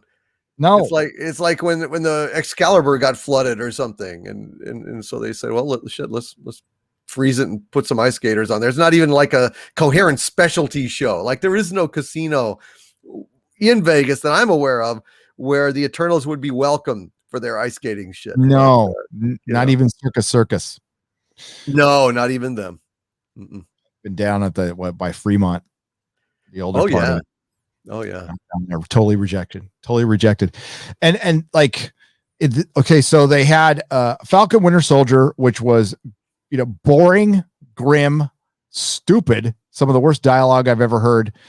We had WandaVision, which was, both shows had really very twisted morals.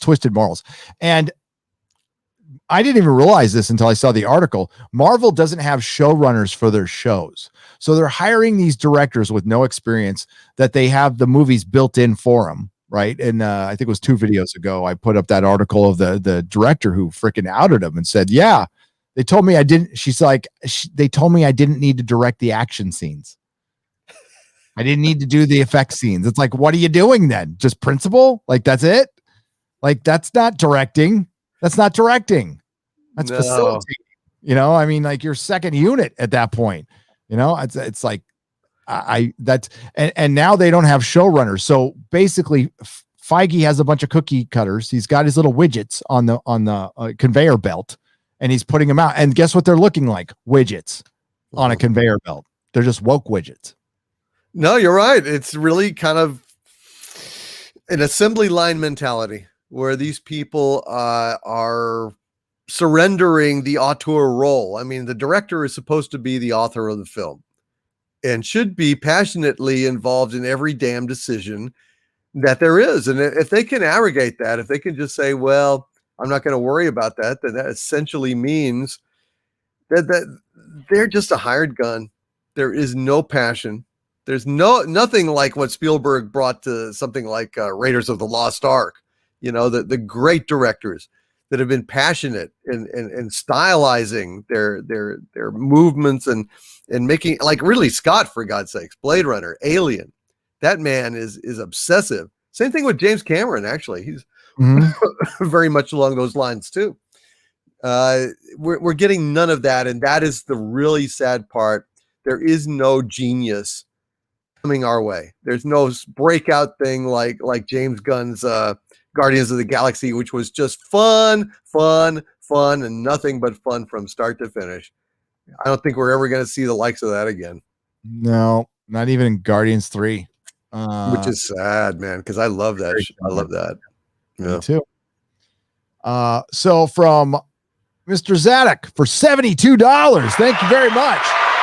Coming in late, but just wanted to tell you, hail Gary, hail Doomcock, and happy belated birthday. Happy belated birthday, sir.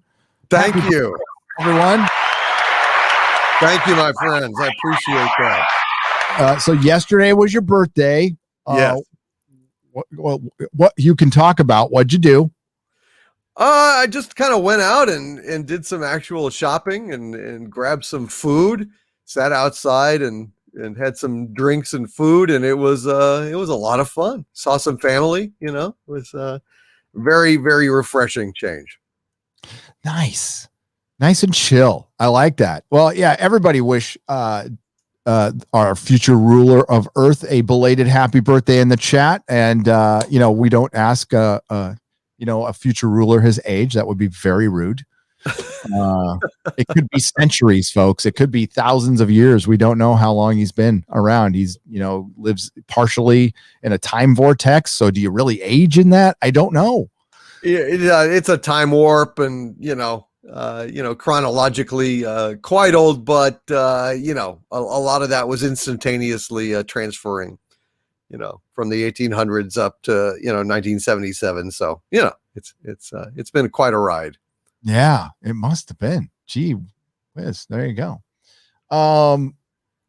Roger H for $4.13 says, "Hey Gary, hope you're doing well. Do you think Disney actually puts out false rumors to throw people off misinformation?" I don't know if I would call it false rumors, but yes, I believe they put out false information. I absolutely believe that. I have no way to prove it, but I believe it. Well, I think Kennedy did for sure with that thing about there's no civil war going on, and gosh, I love old John, and I'd be happy for him to take over when I get promoted or retire. And it's like, sure, she would. Oh, sure. It's all been about white males. I'm sure she has no problem with a white male succeeding her and undoing all of her work. Sure. So there, we know that was bullshit. Yeah, I mean, sports ball, they do it all the time. They put out misinformation for trades and all that crap. So why wouldn't the entertainment, especially since there's money and scoops now, like with Deadline, and they're highly competitive for that stuff. So I think they do. I could be wrong, but I think they do. I suspect they do. Yeah. Yep. What exactly is the selling point for the Eternals? Based on the brief glimpses we've seen in the latest MCU Phase 4 trailer, the film looks painfully bland. And that's from Nikki D for $5. I can't think of any. Can you think of any selling points for the Eternals? Oh, Chloe Zhao directed it. It means nothing to me. Yep. I can't think of a damn thing. I don't ever think about the Eternals. I have no idea when it's coming out. I think it looks like garbage. Oh my God. It basically looks like a rainbow flag that somebody cut up and put on some guys. And here you go. Here's your diversity and action. I just, what is the story? Who cares? Who cares? I can't think of a reason to give a shit. Icarus and Cersei, and I haven't read. I read the Neil Gaiman one, but that's not. I don't know if that's what the one they're going to adapt or not. It's basically they want to do like a Space Avengers, and it's in maybe try to capture on the success of Guardians of the Galaxy, but the movie doesn't look like it at all. What it should have been is a Jack Kirby love letter. I believe the movie was a reaction. I think it was simply a reaction, just like Captain Marvel was, because DC had announced Ava DuVernay for Jack Kirby's New Gods, and not a month later, Kevin Feige comes out and has a woman of color directing a Jack Kirby project. That's not a coincidence. That was a reaction. So I didn't think they thought about it very much. And this is where the Marvel plan has been breaking down. It's been very reactionary. Before it was planned. They were mapping things out. And now it's like, well, how woke can we be? And nobody gives a shit about the characters or the stories or anything. And this is how Disney destroys. It can't build. Disney's too big to succeed. We just found out yesterday. Yeah, God, I got to bring this up. It is now official canon that Loki was under mind control by the Mind Stone in the Avengers. He wasn't. The whole time he wasn't really a villain. And how does that add to anything? How does that add to the story? What kind of choice is this? What does it tell us about what Marvel's overall guiding principle is? To tell a great story? I don't know what the fuck they think that does. I have no idea. That's crazy. It is crazy. And I don't understand where they think they can fucking come up with like Marvel has confirmed Loki was never really a villain at all since it was the Mind Stone that made him so evil. In the first Avengers. In the first Avengers, completely fucking ruining it. Yep. Well, he was evil in the fucking comics. In every fucking comic, there wasn't any Mind Stone. It's just now that they're going to give him his own TV fucking series, he has to be a hero all of a sudden? Really? Don't they understand that some of the most interesting heroes are anti-heroes? Heroes that are heroic despite their own bad natures? I don't know. Well, this makes me even less interested in the fucking Loki TV show that's coming out. He's gonna wake up in a dream and what is it gonna be like Scrooge at the end of A Christmas Carol? I see the error of my ways. Is it Christmas still? And then he's gonna dance through the streets giving presents to all the good little halflings and elves and children around the world. I don't know. I'm not excited. Less excited than ever before now. I think the only thing that satisfies, right, is what some fanfic people. I don't know. There's some weird Loki fanfic group on Tumblr who's probably rejoicing. I knew he wasn't evil. I always loved him. Yeah. It's like the Raylo version of Loki. That's the only thing I can think of. Who are they going to ship him with? His brother, self, bastards. Thor and Loki sitting in a tree. They're technically brothers, and that just makes it weirder. The more I talk about it, I don't know what goes through the mind of adults that have to write fan fiction. I don't of that type, but I mean that's how it started. With Slash. Yeah. No, it's just a way to dismantle. I mean, like they're dismantling the MCU right now. They're completely dismantling it. It's you're taking, for one, the MCU doesn't have great villains. They don't. No. Loki was a pretty good villain. Thanos built up to be a good villain, and then they have Ghost and Ant-Man, and like a bunch of nothings really. No Doctor Doom yet on screen. Of course, there's no Green Goblin yet. Those are two of the major villains. No Galactus yet. Outside of Thanos, their best villains, Kingpin in Daredevil. Vincent D'Onofrio is the Kingpin's probably the fucking best. Right. A TV show though, not in the movies. Yeah. I mean, my God, who the fuck? It was like Mandarin in Iron Man 3 and then Whiplash in Iron Man 2. Both of those were incredibly pointless. No, who was it was it in Iron Man 3? Was it Mandarin? I can't remember. Yeah, the fake man. It's just not interesting. Not interesting. Yep. The only reason Ironmonger was memorable in Iron Man 1 was just because it was like a bigger, badder Iron Man suit. So I love that. But generally, the villains are almost incidental to these movies. They are, and they like some of them have been okay, right? They're not like, I'm not saying they're utterly terrible. I'm just saying they're not standout. We're not talking about Heath Ledger Joker. There's nobody Thanos was a good build up and a proper villain. Absolutely. But there's been some pretty forgettable villains in the MCU. Yeah, it's sad. In the Marvel movies that are outside of the MCU, we've had Green Goblin was great. Doc Ock was fantastic. We've had Magneto in the X-Men, was very strong. Very strong. But yeah, in actual Marvel movies per se, do you think it's because they're owned by Disney and Disney doesn't just really want to get that evil? I don't know.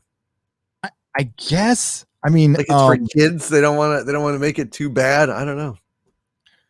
Yeah, I don't know. Like, here's a proper Iron Man villain, right? And I wish they would have done something like this. Yeah, he's like, he's like Mr. Freeze, but I don't care. This is the one I remember when I was a kid. Not Killian, not like Aldridge Killian. It's like, oh, he's fucking boring. Give me Blizzard. Yeah, Blizzard was awesome. Yeah.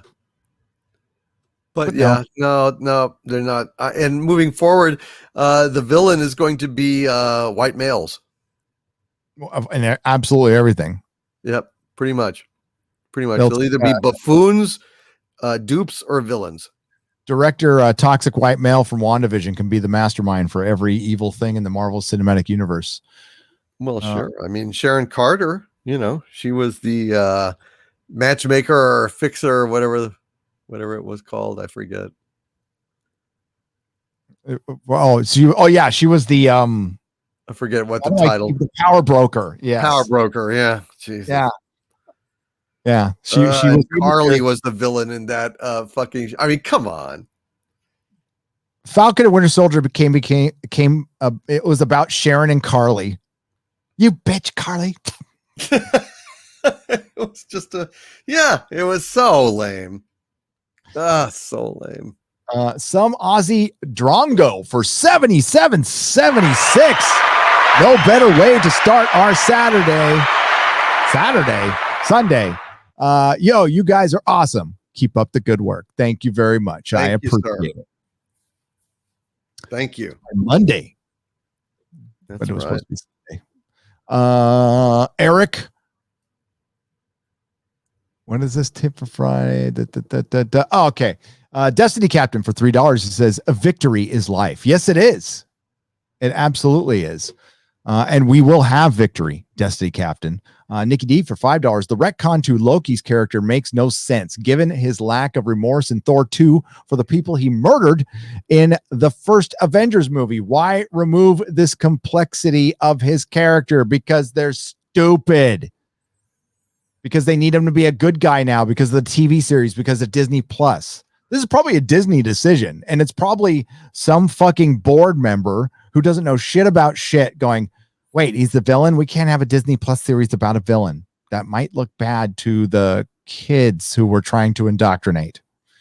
Right. And yet Thor never, ever says, Loki, you were such a stand-up guy when we were growing up. How come all of a sudden you've turned so evil? He's never made a comment like, Loki used to be a great guy. I mean, I remember, he brought the piñata over on my, 10th birthday, and he was swell. He let me have a few extra swings at it because I wasn't as good at it as he was. It's not like he helped me do my homework or anything. No, Thor wasn't surprised at all. Thor knew that Loki was always a bitch because they weren't going to retcon him into being a hero. So, Thor would have spoken up. If one of your family members was great, the first 18 years of your life, and all of a sudden one morning starts, trying to pee in your cornflakes and drop a 16-ton weight on your head, you're going to detect that, hey, something's gonna miss. Something's a little awry. What could it be? But no, we haven't heard a fucking word. Not a fucking word about Loki used to be great. No. And he's not supposed to be. He's a god of mischief. Yes. Mischief. Even when he's on your side, he's not on your side. He's on his side. And that's what makes him good. And Tom Hiddleston played it great. And it was fucking perfect. And now it's dumb. Now it's going to be dumb. And he's going to be outsmarted by a female version of himself. Oh, yeah. Nostradamus moment here. Okay. So there's There's the Loki TV show, and Loki, we're following a Loki variant. The real Loki in the I don't know what the number is for the MCU. The MCU universe, the 616 is the number for the comic book universe. But the MCU universe, Loki is dead. So we're following a variant who should not exist. And apparently he's got to go and follow all the other variants. There's multiple numbers of variants. And then there's the female variant, who I believe they're after, who they think she's probably doing everything wrong. And my guess is by the end of the show, they'll find out that the female variant was the smart one and the good one all along. Mm-hmm. Yep. That's my prediction. Yep. Even if she does terrible things, it'll be just like Carly. And they will carry her in tears in their arms to, out of the building. It's like, oh, fucking give me a break. Just a fucking terrorist and a murdering bitch in a big mouth. I was like very glad to see her go. There's nothing tragic about it. Just these people they're so out of fucking touch. Not just with us as an audience, not just with the Marvel Comics universe, but just out of what is fucking entertainment and what's good writing. These people have no clue. It's hopeless. Yeah, is hopeless. Rocky Zadok for $25. Feige specifically told Marcus and McFeely he wanted time travel to be an Endgame.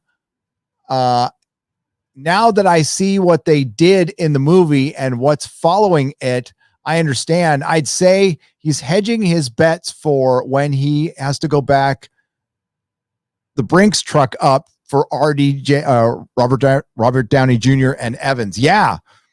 But Evans is young enough where they can pull him back in and do probably a couple more Cap movies. Unless he just comes back to play Nazi Cap, which is what I think might happen. Robert Downey Jr. is just getting old, man. I mean, I guess he could do a couple more, but you need to recast these roles.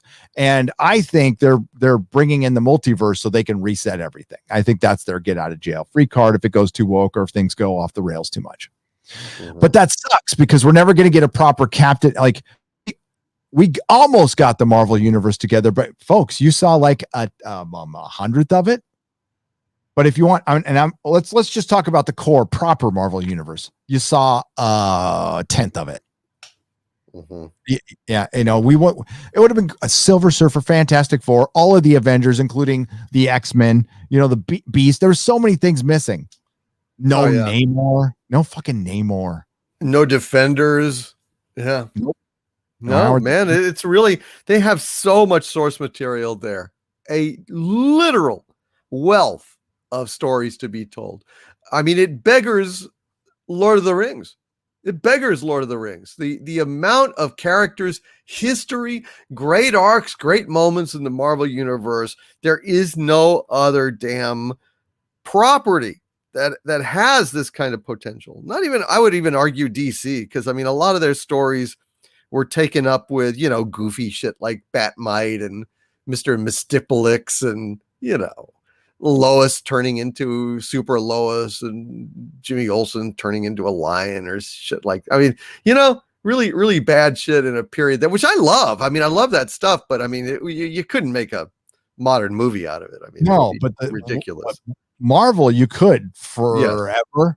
Was it 50, 60 years?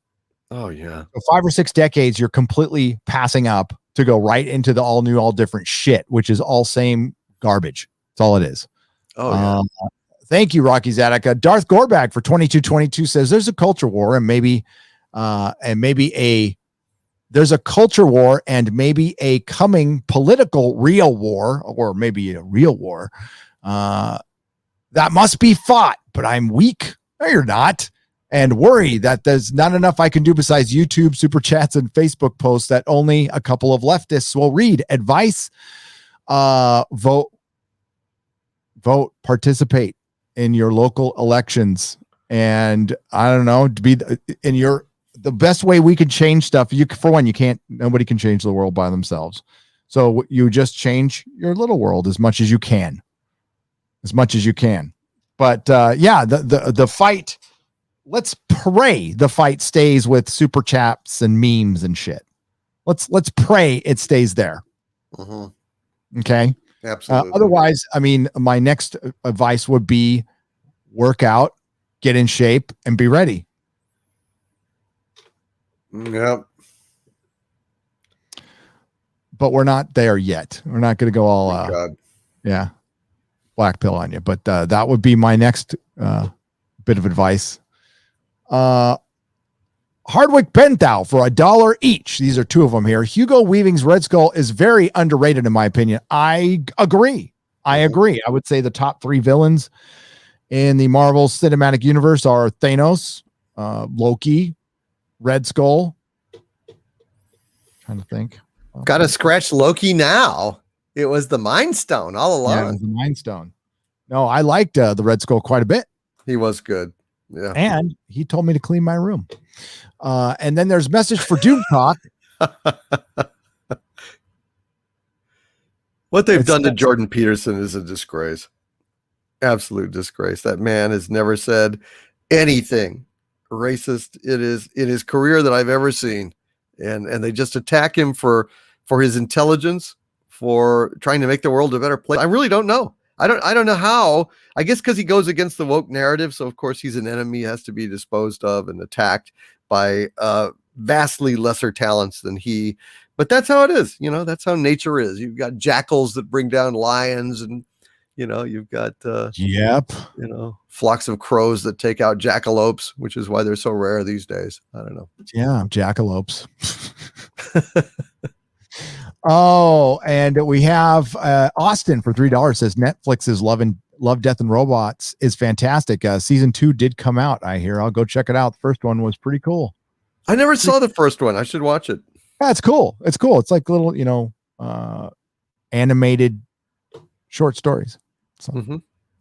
Sam Whiskey, thanks for the that cake is for Doomcock for 99 cents. Thank you very much. Happy birthday, Mikey Gussler for $10. What did you see? Gary, did you see the Heroic Hollywood tweeted a closer look at Catwoman's costume and it looks bad?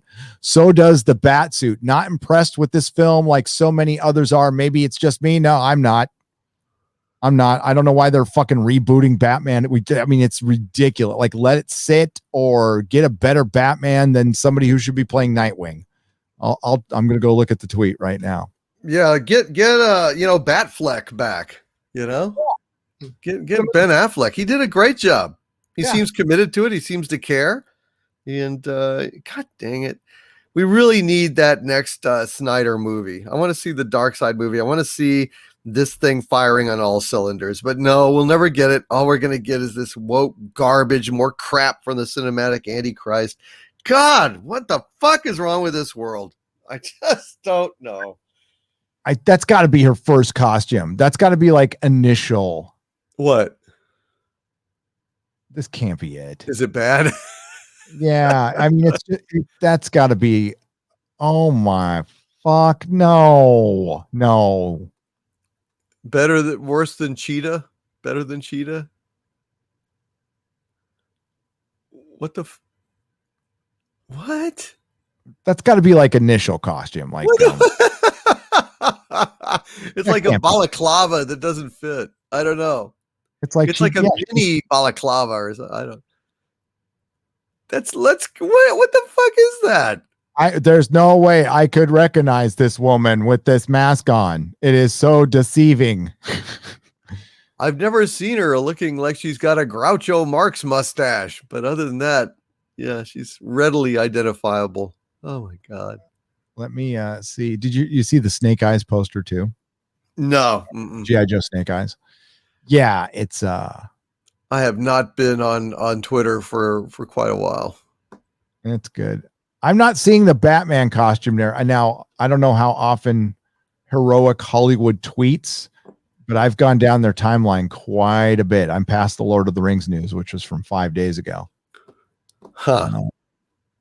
But I saw a closer look at the Batman costume, and it looks very Arkham Asylum to me, and it's not impressive. And I know it's like Batman Year 2, but that was that's probably my most downvoted video I've done since my early days. Was my trailer reaction to that, and I'm like, you know what? It could be good. That's what I said at the end. This could be good, and I could be completely wrong. But I don't like the look. I just don't like the look of the Bat costume. I don't like it being in year 2. I want a fucking established Batman. I want a Batman with a full rogues gallery of villains, a Robin, an Alfred, a Batgirl, a Robin and a Nightwing and a Batgirl. Like everything. I want it all. And instead of like, oh, we're at the beginning of Batman, like Ben Affleck's Batman in the Snyderverse was the closest thing to establish, and he was at the end. Robin was dead. Like, right. I want Batman in his prime, like fucking the animated series. And I don't want his origin. Like, leave the Waynes alone. They've died enough. Just fucking open your movie. You know, like Tim Burton's Batman had it right. You know, just open up your fucking movie. Batman beats the shit out of a criminal. We're off to the races. Everybody knows his origin. Everybody knows it's Batman. Everybody knows what a Batcave is. Everybody knows what Alfred is. And if you don't know by now, well, then shit. You'll probably figure it out in the movie.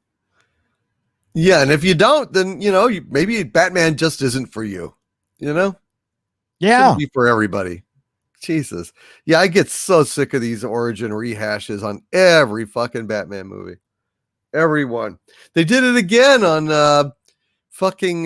Batman v Superman, where it shows him, you know, son of a bitch, stumbling into the fucking cave yet again. Just place filler, just filler, empty bullshit. So I don't know what this has got, but I found a picture of the costume at least. That's pretty. Oh, okay. I think that's everybody's seen this version of it. And like the ears of the cowl is fine. I don't like this collar thing. It's dumb. Cape is fine. That being the gun from his it does that's so yeah, the bat symbol is made out of the gun that killed his parents. Oh, that's stupid. Fucking stupid. I want a yellow. You know what? I want a yellow fucking. I want the fucking underwear on the outside and a yellow around the fucking bat. That's what I want. Yes, and I want it to be a bat, not a gun. Why didn't he just gunman then? And Batman's always wearing fucking armor and shit. It's whatever. With that Batman short film that we saw, that was fucking Batman. That was fucking Batman. Yeah, damn good. I'm gonna watch that again later. Beautiful, beautiful outfit, beautiful acting, beautiful angles. Shoot Batman as carefully as you would shoot a sunset. You know, every time that you shoot Batman, it should be epic. He should never just be walking around or standing around. He should be a force of mystery, and you should use every camera move and editing trick and interesting angle when you show Batman. He should never just be ordinary. But these directors mostly don't understand that. They don't. And $100 from Ed Starr. Thank you, Ed. I appreciate you. Hail Gary. Happy birthday, Lord Doomcock. Much love to all the membership worldwide. Much love to all of you. And hope, you know what? I hope everybody's safe out there. I hope everybody's safe and you know, and healthy and not under threat of any violence of any kind. Absolutely. And I just want to thank everyone who participated in my birthday live stream. It was absolutely incredible. It was epic. And I will be doing a super chat square up for all the super. I could not cope. And that will be coming out soon. I just want to let you guys know. I have not forgotten. I just had been recovering and celebrating, but that is absolutely coming. Excellent. But hey, thanks for the heads up on that, Mikey Gussler. You're the best, bud. And thanks again, Ed Starr and Sam Whiskey. And Sparks1524 says, moving to Tennessee, hiked down into the Grand Canyon yesterday. Condors, fossils, 4,000-year-old petroglyphs. Woke wankers wish they could compete. Yeah, we're 4,000s of years of storytelling, Sparks1524. They're trying to take over. They are trying to take over with 4 years of storytelling, and they all end the same way. Really shitty and boring. Maybe the next Star Wars film will be Star Wars IG-88. Aurora uplinks for $2. Well, the IG-88 and the IG-11 in The Mandalorian was kind of cool seeing that in action. That was fucking cool. Oh yeah, they did a great job with that, man. That was the best choreography I think they've done in terms of mapping out a battle sequence. It was incredible. he was amazing, and of course, he's gone now, unfortunately. But God, that was great. Adrian Alvarez is telling it. Oh, I didn't even know they were on. It's another irrelevant award show on an irrelevant network owned by Paramount Plus. But thank you for letting me know, Adrian Alvarez, for $49.99. Says Mando got robbed tonight. MTV awards went to WandaVision and to Falcon and the Winter Soldier, telling you how fucking rigged they are. It's because those shows are newer and they need people watching them, so they sacrificed Mandalorian. Like, I'm not like the biggest fan of the Mandalorian, but it's fucking better than WandaVision and fucking Falcon and Winter Soldier. No, tons better, for God's sakes, tons. What a joke! Holy shit, man! No, that's bad. That's just bad. They're coming. There's a movie coming out in July called The Green Knight, which is a Tolkien. I know Tolkien wrote it, but I don't know if it's originally his story or if his interpretation of another of something. I don't know, or of a story previous, kind of like Robin Hood. It's just a really old story that I don't know, but it looks pretty good. The trailer looked pretty fucking good for it, I will say. Australian for $5 Australian, reading Tolkien nonfiction work and letters. It's Arthurian. It's Arthurian. Shows the thinking that helped build the foundations of the great books, strengths of character, honor, duty. Yeah, shit you learn like when you survive a fucking war. I love that. And good for him. George R. R. Martin wants to show the horrors of war, something he's never seen or never had to be through, and nobody glorifies it. But to assume or even come out saying that Tolkien was glorifying war, I don't know. I don't remember anybody being happy about what they were getting into in that. And man, I can't wait to talk about. Pretty soon, I'm going to break down why George R. R. Martin can never finish his own books. It's not necessarily writing yourself into a corner. It's when you go out to break things, you end up accomplishing that. Mm-hmm. And you can't and if you're going out to subvert tropes, well, in the end of Watchmen, it's pretty nihilistic, but you still had a hero doing a heroic thing, even if that's dying. You still had a hero having to do a heroic thing. And you still need to, if you're going to break down every trope and just end it with, well, then they all walked away. Like, nobody's going to be satisfied with that. And he knows that. So that's why he can never finish his book, because there's no satisfying ending there. I don't know if he's capable of it. Well, God, why the hell did he start out on this thing then? Did he have an ending? Did he not have an ending? Did it just prove to be lame later? What the fuck? Well, it was supposed to. Well, the original story was supposed to end with there being a love triangle between Jon Snow, Tyrion, and Arya. What? Yep, that was the original plan. What the fuck does that mean? Yeah. So it's out there. You can find it on the net. There's a treatment of when he originally planned this to be a trilogy, right? And it was supposed to have like a time jump, and people were supposed to be older, and there was supposed to be a love triangle between Jon Snow, Tyrion, and Arya. Now, it was a much different story. It's turned into a much different story. So that won't be happening this time. Okay. As far as, but that's what the original intent was. I just think that they missed the boat so badly. I mean, there were 3 Targaryens, basically. There was, Daenerys, there was Jon Snow, there was Tyrion, and there were 3 dragons, coincidentally. But we never got into that. Yeah. Why bother? Why bother? Let's have her sort of kind of forget about the fleet and then go crazy and kill everybody. Yeah, that's great. Yep. Sure. Yeah. And all the stuff, dragons and Tyrion and all that stuff didn't amount to a squirt of piss. Complete waste. Everything was a waste. Yeah. Unfortunately, that's what Hollywood, I mean, the MCU's going down that road. God. Well, I mean, like, we were a little spoiled. It was 22 movies. But man, it's going so sideways. Sorry I missed your birthday, Doomcock, says Brown Gaijin for $2. Thank you, Brown Gaijin. No problem, man. No problem. And I read. Here we go. Sam Whiskey for $4.99. Hail Nerdrotic and Doomcock. Disney sucks like it never sucked before. Disney's revenue is dropping too. This is what I call karma. Absolutely. Mags, thank you for the $1.99 super sticker. Kit Kat, thank you for the 10 pounds. Overlord DVD DVDizzing for us. Overlord DVDizzing for us. That's what Kit Kat said for 10 pounds. Thank you, Kit Kat.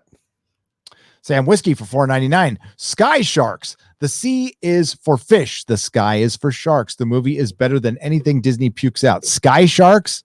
Well, they've had those in Doctor Who already. It's not like Sharknado, is it? It's not the sharks are in the sky just because they got blown up there. Do they actually live in the sky? Do they fly around? Yeah, I'm going to have to look into this now. I don't know. Do they go up to Olympus way on high and knock on the door and say, Candygram, Mr. Herdifer? Congo. Oh, shit. Yeah. There's a thing called Sky Sharks. Came out in 2020. Yep. It's a thing. Sky Sharks.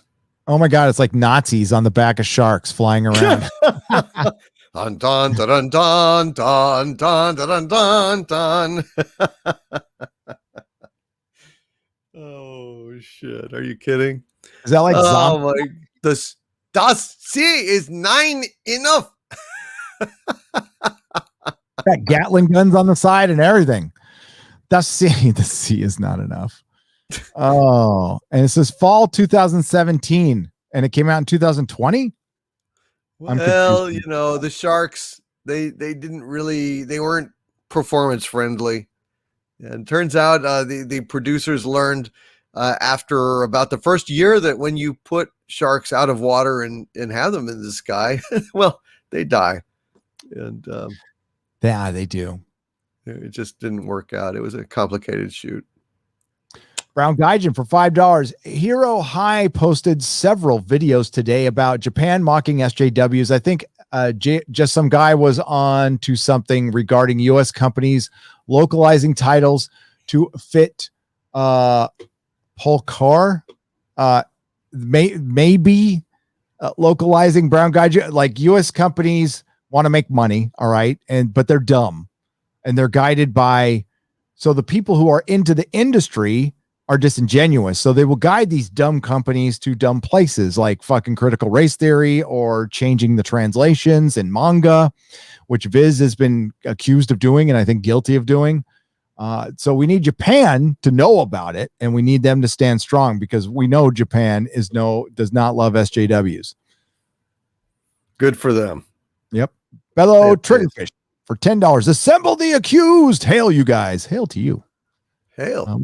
Nerd Cookies is here, $5. I feel much less concerned about Amazon. I'd feel much less concerned about Amazon's Lord of the Rings if Christopher Tolkien was still alive.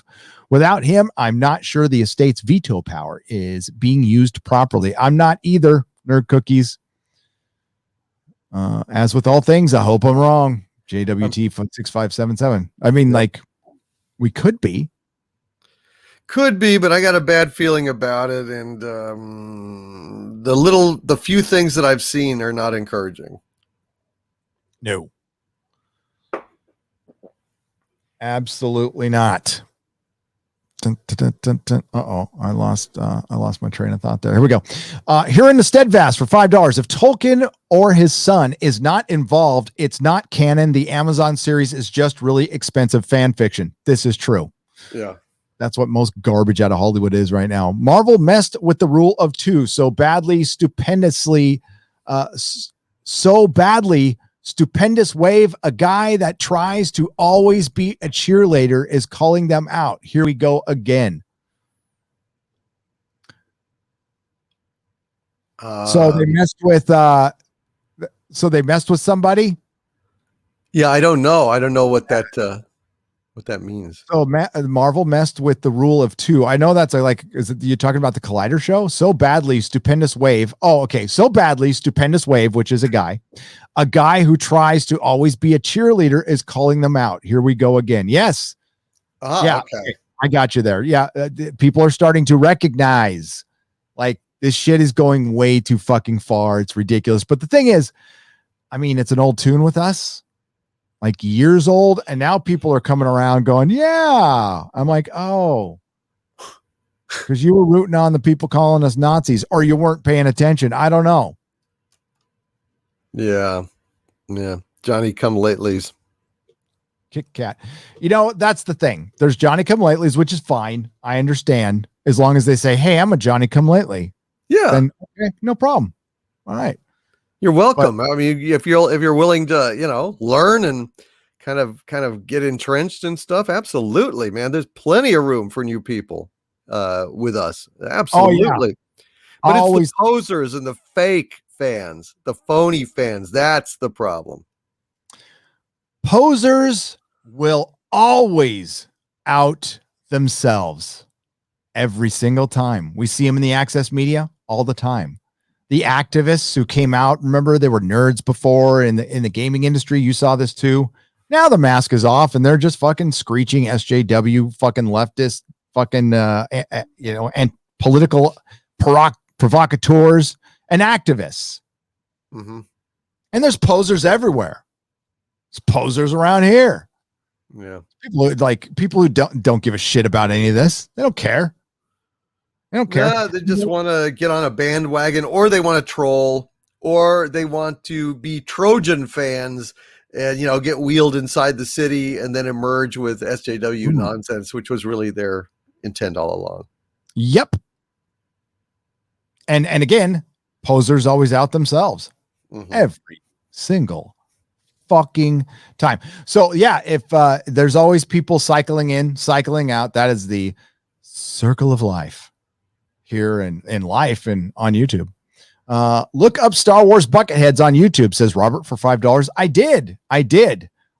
We could take a peek at it towards the end of the show. I'll most definitely pull it up. We can't play the whole thing, but I'll definitely show a little bit to Doomcock. It's pretty cool. I thought it was pretty cool. Casey Osowski for I read this one, but thank you for the $100 again, Casey Osowski. I appreciate it. Sam Whiskey for $2.99 says, welcome to the rebellion. This shirt is courtesy of Drunk 3PO. Shout out to Drunk 3PO and Gina Carano. The proceeds go to charity. John Thomas for $5. Jar Jar, Darth Kennedy, and Ryanus are the evil trinity. Yes.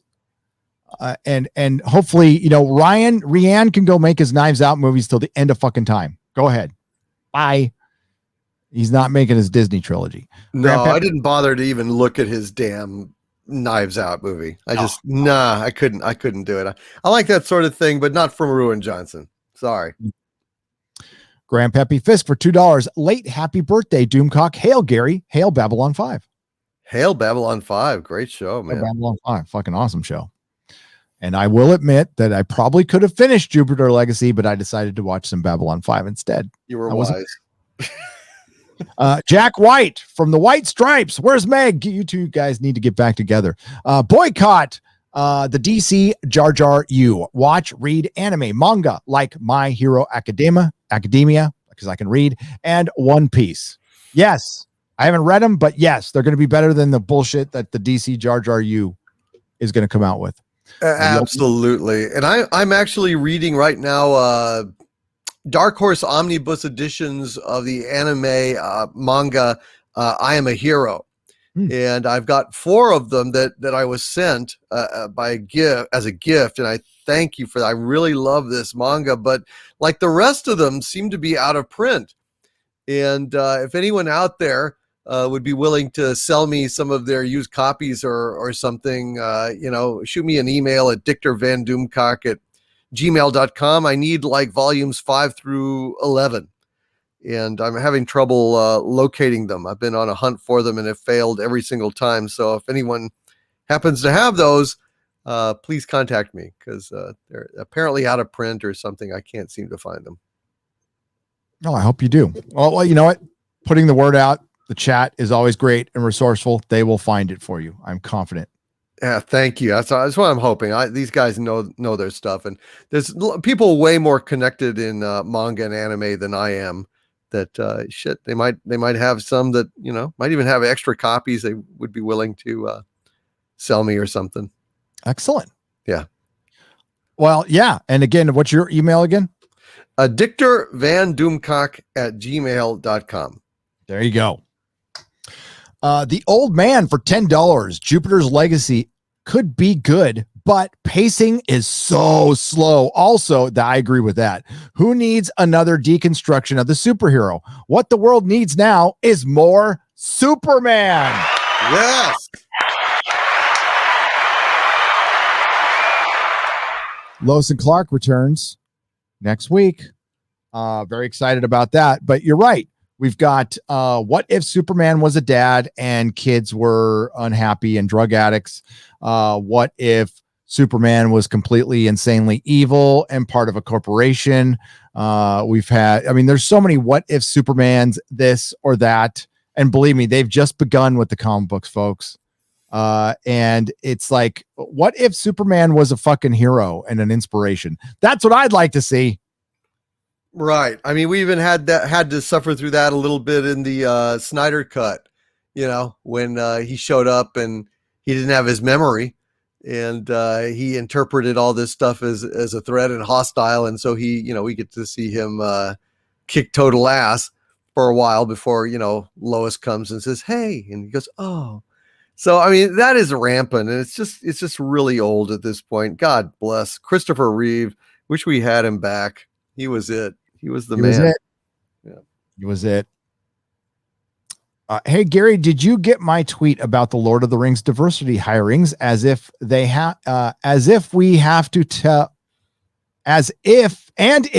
we have to will make our own Lord of the Rings with blackjack and hookers, says Vabin for $10. With blackjack and hookers? Why not? I mean, if we're gonna do it, let's do it that way. It sounds a lot more fun than being woke. I did play a Hobbit slot machine in Vegas when I was there. There's a giant Hobbit slot machine in what hotel were we staying in again? I can't remember. It was MGM. I think it was MGM I was staying in. I forgot. Hobbit slot machine. Giant Hobbit slot machine. Wow. And did you lose? Fuck yeah, I did. Well, maybe they weren't really hobbits after all. Maybe they were from Mordor. Yeah. Evil hobbits. For $5. The bar is so high in Lord of the Rings. Is it even possible to make that show right now? Probably not. No. Yes, the bar is too impossibly high.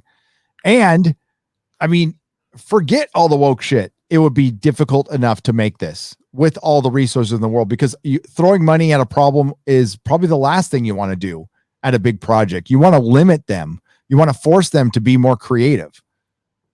Yeah, you really do. And it's the constraints can be a great stimulant and impetus to higher creative engagement, where you're forced to make more with less. It really engages a filmmaker and makes him rise to the challenge. And unfortunately, it's throwing money at this shit. And the last thing, when you've got a big pile of money, the last thing these people seem to do is spend any of it on a script. And you don't have a script, you don't have anything. I don't give a shit. You don't have anything. You've got to have more than anything else. Action alone is boring. Just having action without any kind of character consequence, without any kind of actual caring about who's involved in that action, it is empty spectacle, and you just want to check your watch and get the fuck out of there. I see that over and over again. Primal in just 20 minutes with no dialogue makes you absolutely care about Spear and Fang. And you get real with those breathtaking action sequences that Tartakovsky directs because of the context, because we care about the characters. And something like one of the things that always bugged me about Indiana Jones and the Temple of Doom is the pacing of the action, because it just is endless and goes on and on and on with the thuggies and the runaway mine car, and there's no texture. Like Raiders was perfect. Raiders had like action scene, calming down and reflecting on it, then action scene, and each one seemed to escalate in a beautifully, wonderfully artistic way. And when you get clubbed over the head, it just all starts to blend together. And unfortunately, that kind of nuance is really lacking in action films these days for the most part. Yep. I love Temple of Doom for what it is, but same way, I hate the raft scene, jumping out of the plane. Can't stand that. That's as bad as the fucking refrigerator in Crystal Skull, in my opinion, and I hated it then. But I thought it was such a good opening scene. God, great opening scene. I love it. Oh God, it was so fun.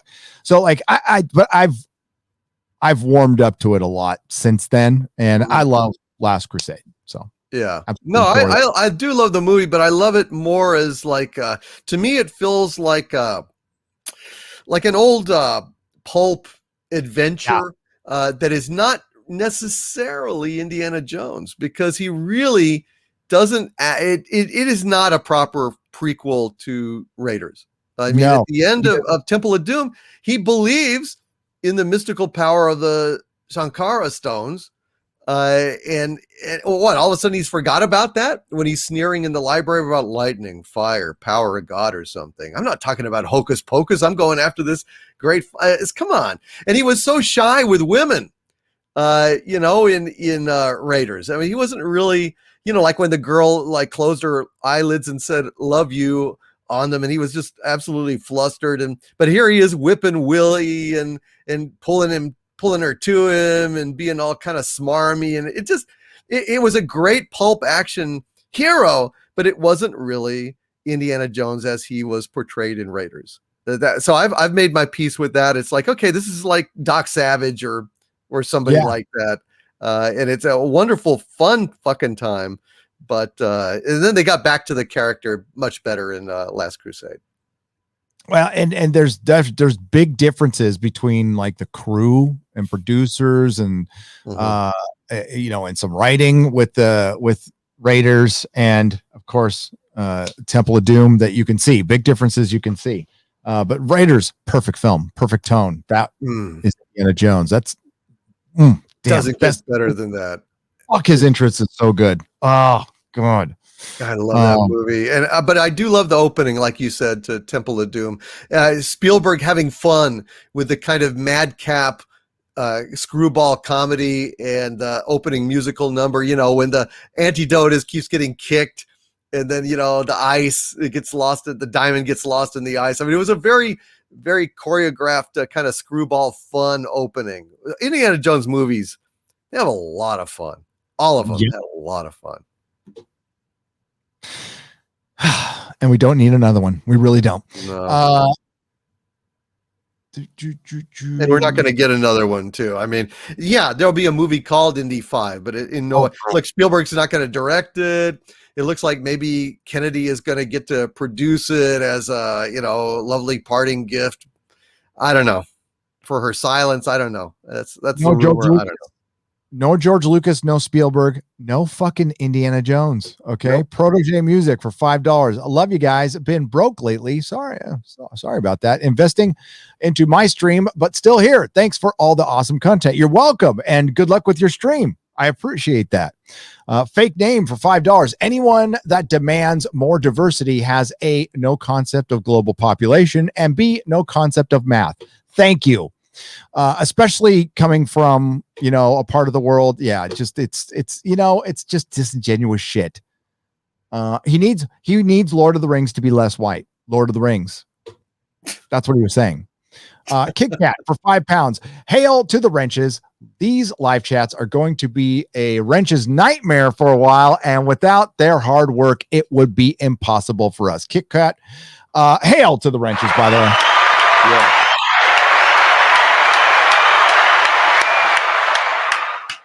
I hope they're not a nightmare. These aren't intended to be a nightmare. And if they are, well, the wrenches will let me know, and I'll take care of business. I'll do what I need to do. They're supposed to be. Listen, people can talk here. People can have, but we're here to have fun and mock Hollywood. See, because we keep our eye on the prize here. We go for the real problem, which isn't fans, which isn't individual fans. Not everybody has to get along. That's totally fine. And if they don't, you freedom of association. That's what you got. It's a free country. But damn it, we need to focus. Keep your eye on the prize. 99 Iron Duke for $5 Australian. If they make Lord of the Rings woke, feminist, and diverse, it will be the biggest financial bomb in history. Yes, it will. And we will be there to document every single moment of it. And to laugh our asses off. Yep. And once again, thank you, Kit Kat, for hailing the wrenches. And thank you, 99 Iron Duke.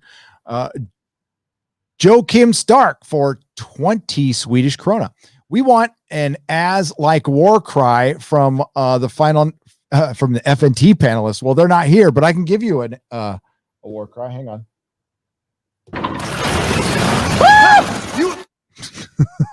Okay. That was Az getting genuinely scared from Resident Evil 8. I don't know. I guess it's a scary game, so he cried like a little girl. And we got the sound of it. It was funny. Hail to the best dynamic duo on YouTube. Why, thank you. Thank you, sir. PJ, Orville Nation for $10. Check out Orville Nation. One of the good guys. JT for $5. Frodo is going to be a Black gay Irishman in the show and be shipped with a transgender Indian Samwise Gamgee. Yeah, and they're not even supposed to be in the story. Negative, thank you for the $5 super sticker. I appreciate it. So keep it up. I will keep it up as long as I can. If it goes longer than 4 hours, I'll call a doctor. I promise you. Hey-o. Where's your trigger? That's the wrong one. See, I was ready. No, that's not it either. Get over there. That's what I wanted. JT for $2. Also, hashtag Orc Lives Matter. Yeah, right. Oh my God. Talking about the what did AD&D that can no longer have orcs? Yeah, or they can't be discriminated against as evil.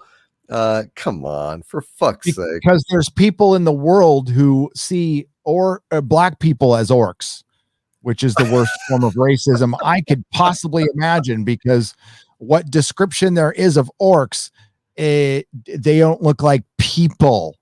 Okay. Right. So, my God, simpletons. There's a lot of simpletons running around. There's simpletons on this platform. There's simpletons everywhere. And it's up to us to educate them or get away from them as far as possible. I don't know. It's too easy to vote. That's all I can say. Bellow Triggerfish for $20. I am more and more checking out of traditional entertainment, spending more time with my favorite YouTubers, or play some mindless video game. But I think it's time for fans to make their own entertainment, self-publish. Absolutely. If you have the resources, the time, and the talent. And I think, it's tough to collaborate, but collaborate with people too. Maybe if you don't have enough talent to do something all on your own, you can team up with a couple of people, make a graphic novel or make a book, co-write a book with somebody. Maybe somebody's better at dialogue. That's the way you can do it too. Resources, though, that's an important thing. Or more importantly, just make a story for yourself. Go out and I'm going to make a story for myself. That's what Tolkien did. He did have a financial motive, but it started out, he admitted it too. But it started out, handwritten book, dude. He wrote the book by hand. Nice. Man of War 665, Neighbor of the Beast for $665. With the direction this is likely headed, I'd say bring on the rise and victory of the Dark Lord. Hashtag stop the Hobbit. Sauron was right. Sauron was right. Fizzenthorpe for $20. Gary, the big red flag will be when they say, oh, I read this one. So there you go. Thanks. Sent email to DVD about tonight's 60 Minutes UFO segment. Oh, what? There was a 60-minute. Well, I haven't watched 60 Minutes. When's the last time you watched 60 Minutes? I haven't watched it. I haven't watched it in a long time. I'm behind on my emails. I did not see that. Damn it. Well, interesting. It'll be on YouTube. So tonight's things are really heating up. Will Exozone return to cover these current events? Yes. Doomcock and I need to work out a day, like when he's freed up. And then yes, because there's been a lot of UFO news. There's been Jeremy Corbell came out with something new a couple of days ago. I saw that. Yeah, which was pretty good. There's disclosure is happening, and we should probably be a little worried at this point. Yeah. Well, they certainly are accelerating this stuff, and why? Yeah. So there will be an Exozone, and we will try to get to the answers. Absolutely. That sounds great. Negative for $4. Thank you for the cup of Joe there. It's a cup of Joe.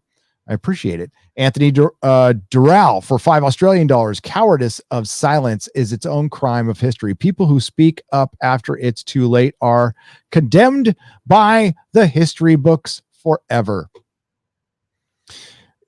Yeah. I mean, like, when we speak up about things like after shit's gone down and like all the dust is settled, it doesn't do a lot of good. Doesn't do a lot of good. You usually got to nip it in the bud. A lot easier at that point than waiting till it's full blown enough that you're threatened enough that you do respond, and usually by then it's too late. Mm-hmm. Yeah, I've had Frodo is going. Okay, I read that one. Damn it, I hate it when I do this. There we go. Soul Graven for $6.66, the super chat of the beast. Happy birthday again, Lord Doomcock. Long live the Inquisition. Long live the Inquisition. Thank Doomcock. you, sir. Thank you.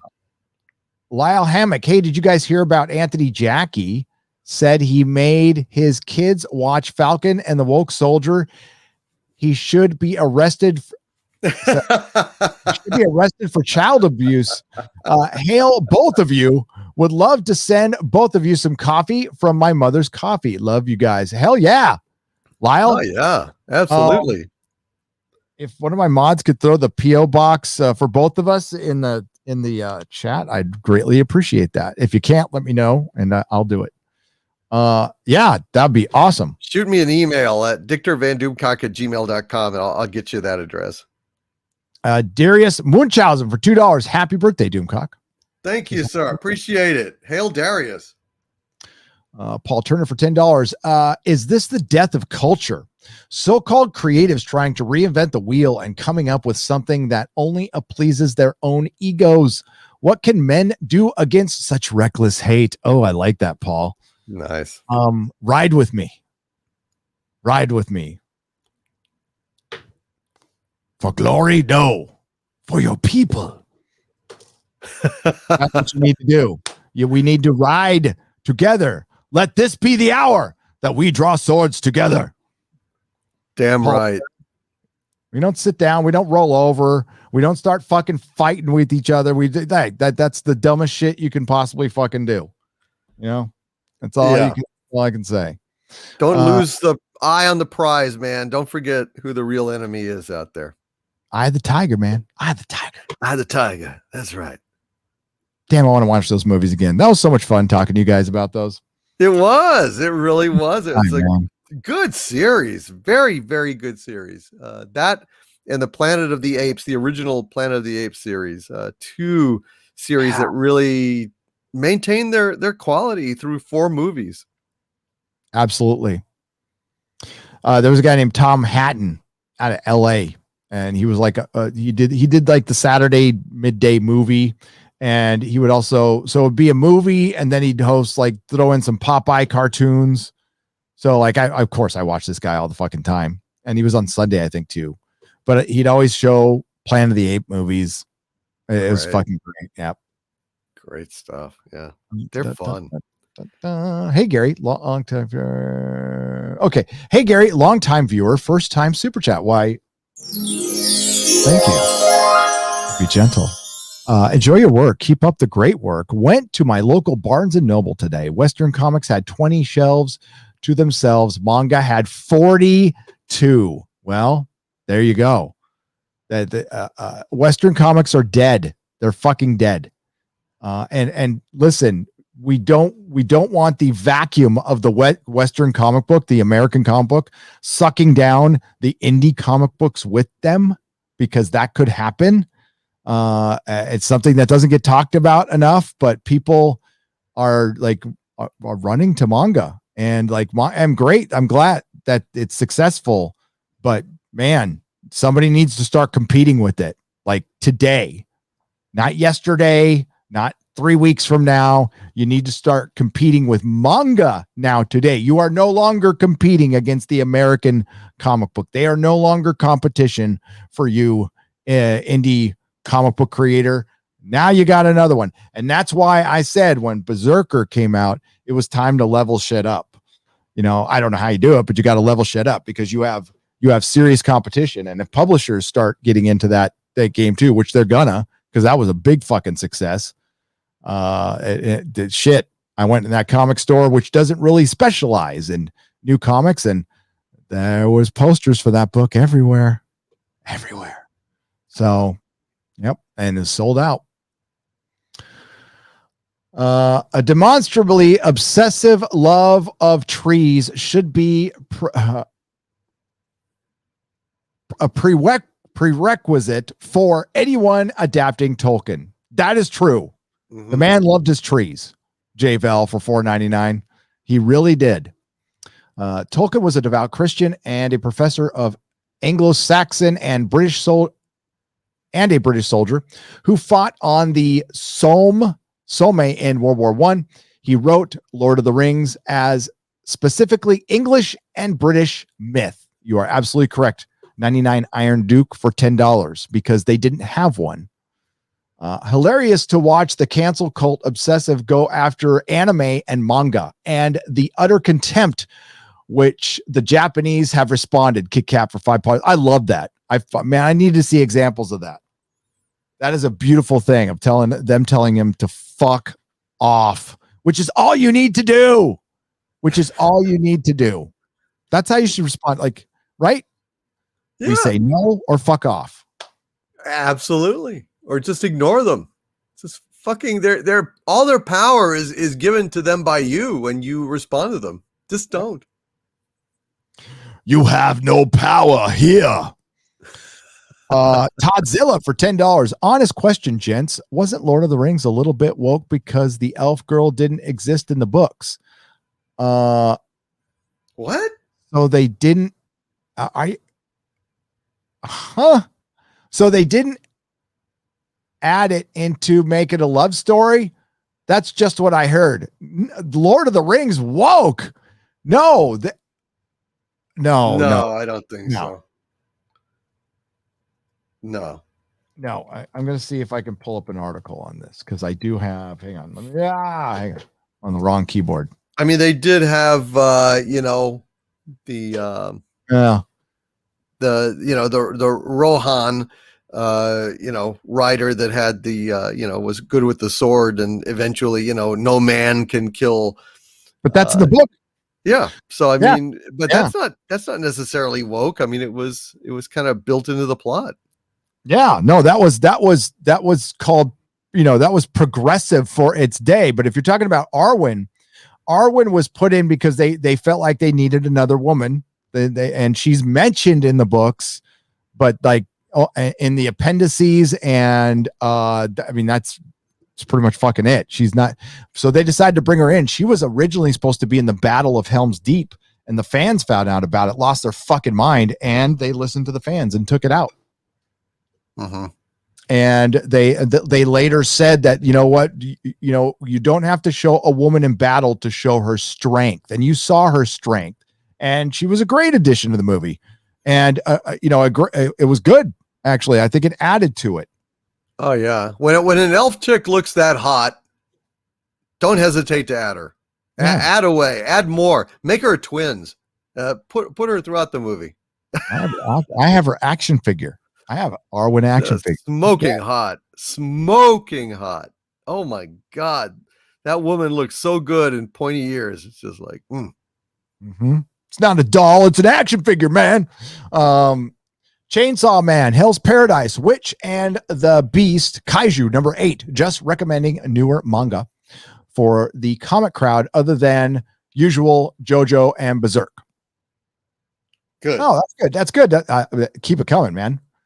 How do I pronounce that? Scipion Ninja. Thank you for the $5. Justin White for 5 Canadian pesos. I genuinely like Bad Robot's original stuff. All of it. Even Dollhouse. That's not Bad Robot wasn't Dollhouse. Did Bad Robot do Dollhouse with Joss Whedon? They might have. I don't know. But I didn't watch it. I didn't really watch it. Yeah, I watched Dollhouse and I didn't like it. Yeah. Well, maybe it was Bad Robot. Yeah. And I would say Fringe is the only thing I liked. That was the watch being stopped and right twice a day. You know what I mean? It was just one of the weird anomalies. Maybe executives were riding herd on them and wouldn't put up with this not resolving things shit, this mystery box garbage. But I mean, all the usual suspects worked on that, including Akiva Goldsman, who's one of the worst things ever. I used to think he was the cinematic Antichrist, but no, he was just the herald for one far more terrible than he that would come along after. Sad. Sad.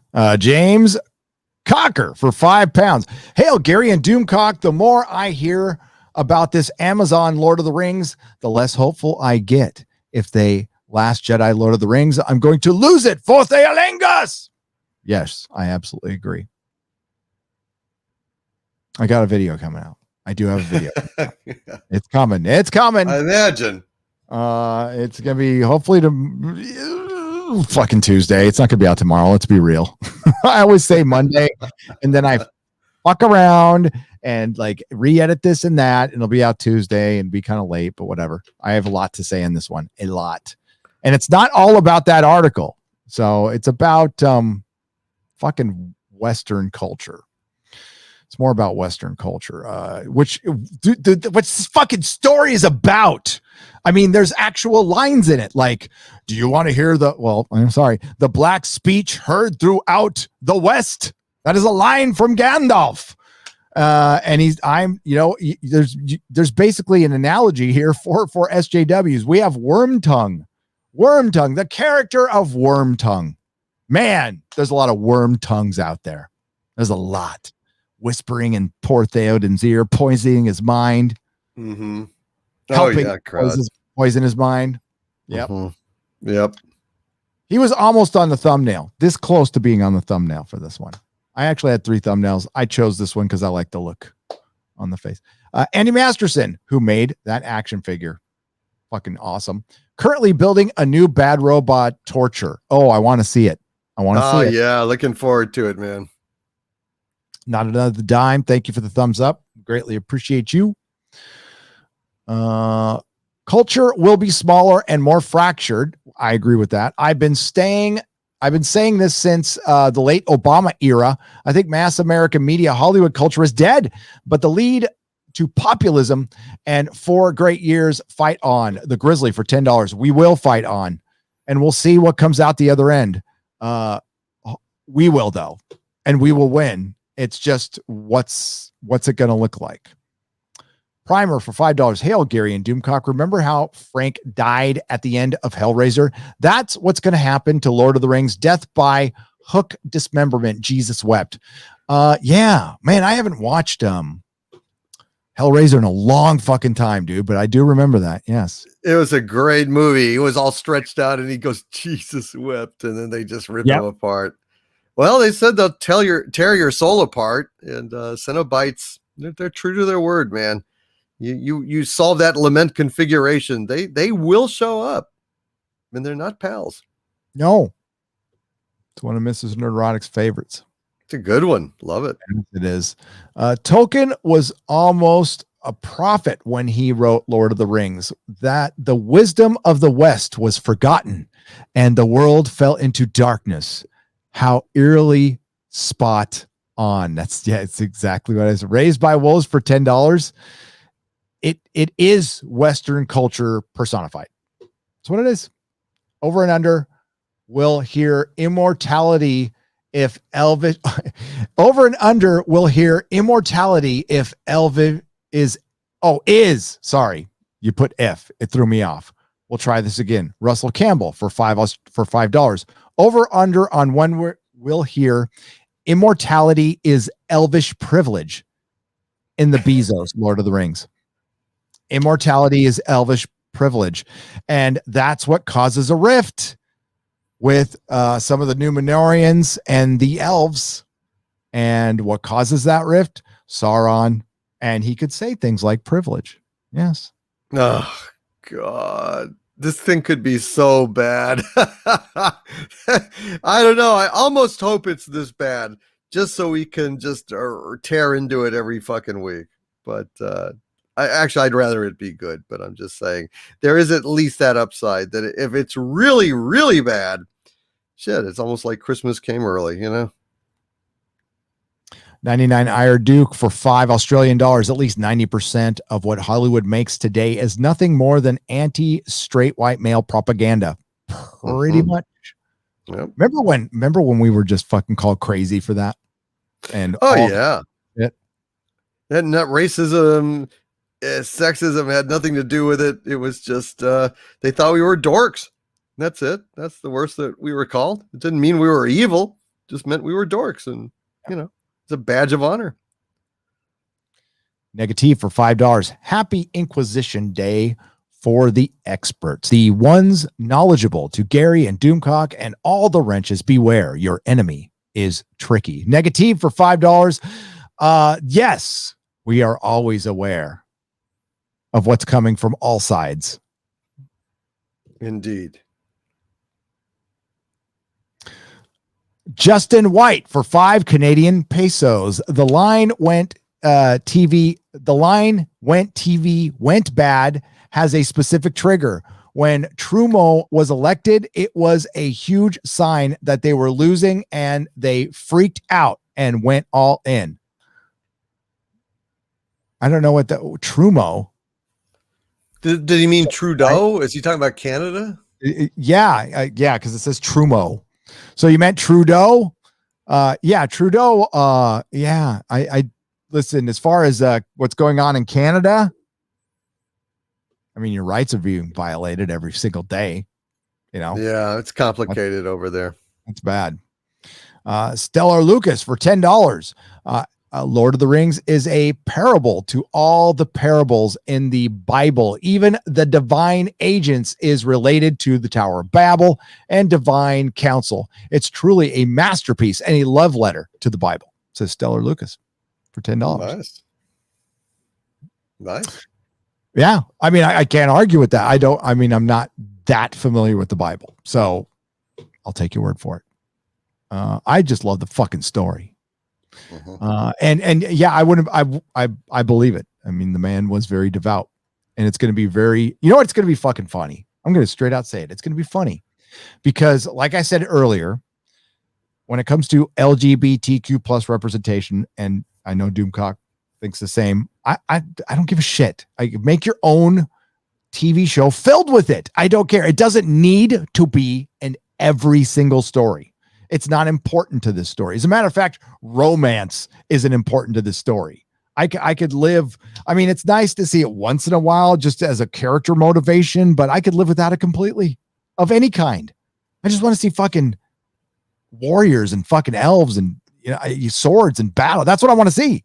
Yeah. And some intrigue and this beautiful world that he created. And if they can do it, just like they did in the films, I don't know how without John Howe and Alan Lee, who are the two artists that visualize it perfectly. But it's going to be funny to see some of the scholars and experts spin this one when we see LGBTQ plus representation in Tolkien's work. Yeah. I bet you it's coming. Oh, I'd yeah. be very surprised if it's not coming. Yeah. You guys ever miss G4 TV? Yeah, a little bit. Yeah, you watch that. Yeah. I liked it. I hear it was coming back along with the same old shows, X-Play, Attack of the Show. If possible, would you two do shows on G4? I mean, it's awesome that you're bringing us up for that. I appreciate that. But nah, I wouldn't do it. Probably not. Yeah. I love Probably doing not. it. Yeah. We like what we're doing, and I think what we're doing, frankly, is more successful than what would be on G4. But I don't know, maybe I'm wrong.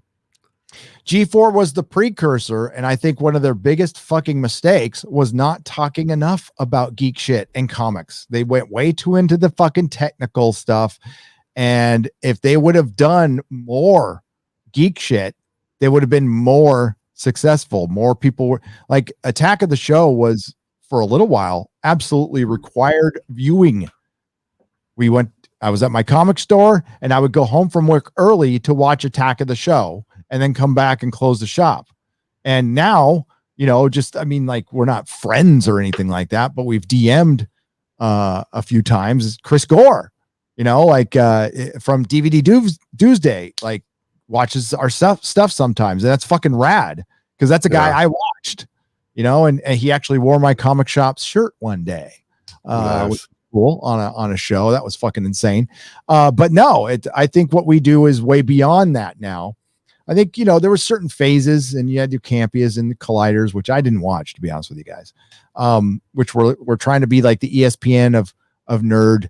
But it's turned into its own thing now. I don't want to be the ESPN. I don't want to be some slick thing, I just wanted to, our channels, our brands, what we're doing, what we do together, what we do separate. We're much more free. We don't have people fucking breathing down our necks. And yes, there's Mama Susan, but there's no boss. There's no fucking boss except for us. Mm-hmm. And I like it that way. Yep. I think there's a lot of great channels. Doomcock's one of the best. I think there's a lot of great fucking channels out there. You have a lot to choose from. You are lucky.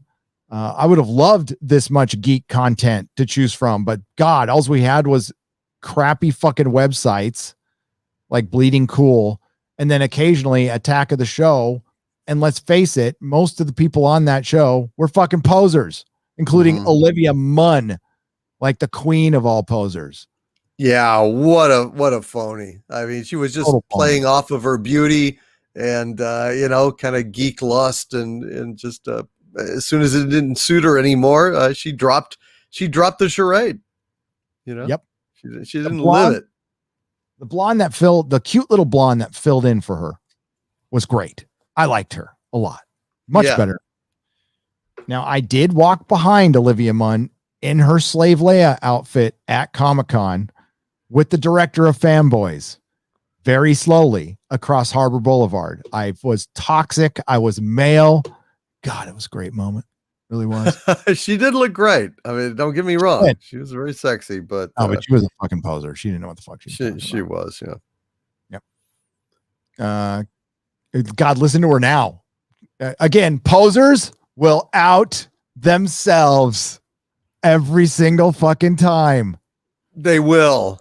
And I don't know what's happened with Chris Hardwick. I mean, it's just like he sold his soul doing all these, after the Walking Dead ass kissing things, even when Walking Dead went bad. I mean, you can't do that kind of shit. He did it for other things too. I can't remember exactly what, but he was kind of like their resident Will Wheaton. Yeah. He used to be cool. I really liked him on Web Soup. He was on Web Soup, and then he did that game show on MTV when MTV was playing music. Will Wheaton. Will Wheaton. Never liked him. No, nobody did. That's why he's kissing ass, and his show bombs on YouTube every time he does it. It's just, He recently said today, I saw a tweet that Will Wheaton said, Twitter is just so full of Yahtzees. He used the N-word instead of Yahtzees, but still. And then he said, that's why I use and advocate this. And it was this blockchainer type of thing. Because Will, he's sensitive. What fucking filled with not see that's he said it. He said it. What a fuck. And like, okay, there's no Nazis out there. There's no fucking Nazis out there. If there were, fuck Nazis. I fucking hate Nazis. Absolutely. 100%. Fuck 100%. Nazis and fuck commies. Okay. Fuck them all. Amen. But there's more commies than there is Nazis. Okay. There's Nazis in fucking prisons, probably up in Pelican Bay right now. Or maybe a couple riding around on whatever. But they're not marching down streets, burning down fucking businesses. No. But isn't that just typical? What bullshit. He tweeted that out.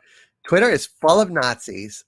And so I just stay away from it, but it helps to go ahead and use this blockchain thing. And then he posted a link to this to ban massive groups of people that don't tell you what you want to hear because you're a sensitive little snowflake piece of shit. And that's going to be the end of Twitter. Twitter's like Twitter's not making money, folks. So they're trying to figure out ways to monetize it because they're not getting shit for ad revenue. And they're fucking partisan. So they're going to introduce, they keep thinking about introducing like subscription, like upper tier, whatever. Oh, I hope they do it too, because the vast majority of the audience that actually uses Twitter doesn't have the money to pay for that. So that will be fucking a hilarious disaster. Especially the communists masquerading as Gen Z. All of them out there. It's like, hey, why don't we give communism a try? Yeah, that's never been tried. These people with the fucking memories of hamsters. These people, they don't think anything before they were born is relevant. They don't care about anything that happened before they were born. They're not interested enough to look into the history, the sad, sorry history of ruin and broken dreams that is communism throughout the ages. Hey, why don't we try communism? You fucking morons. God almighty. Ugh.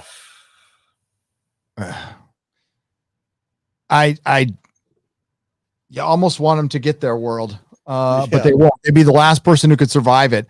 It just, when Twitter bites the dust, the world will get immediately better the next day.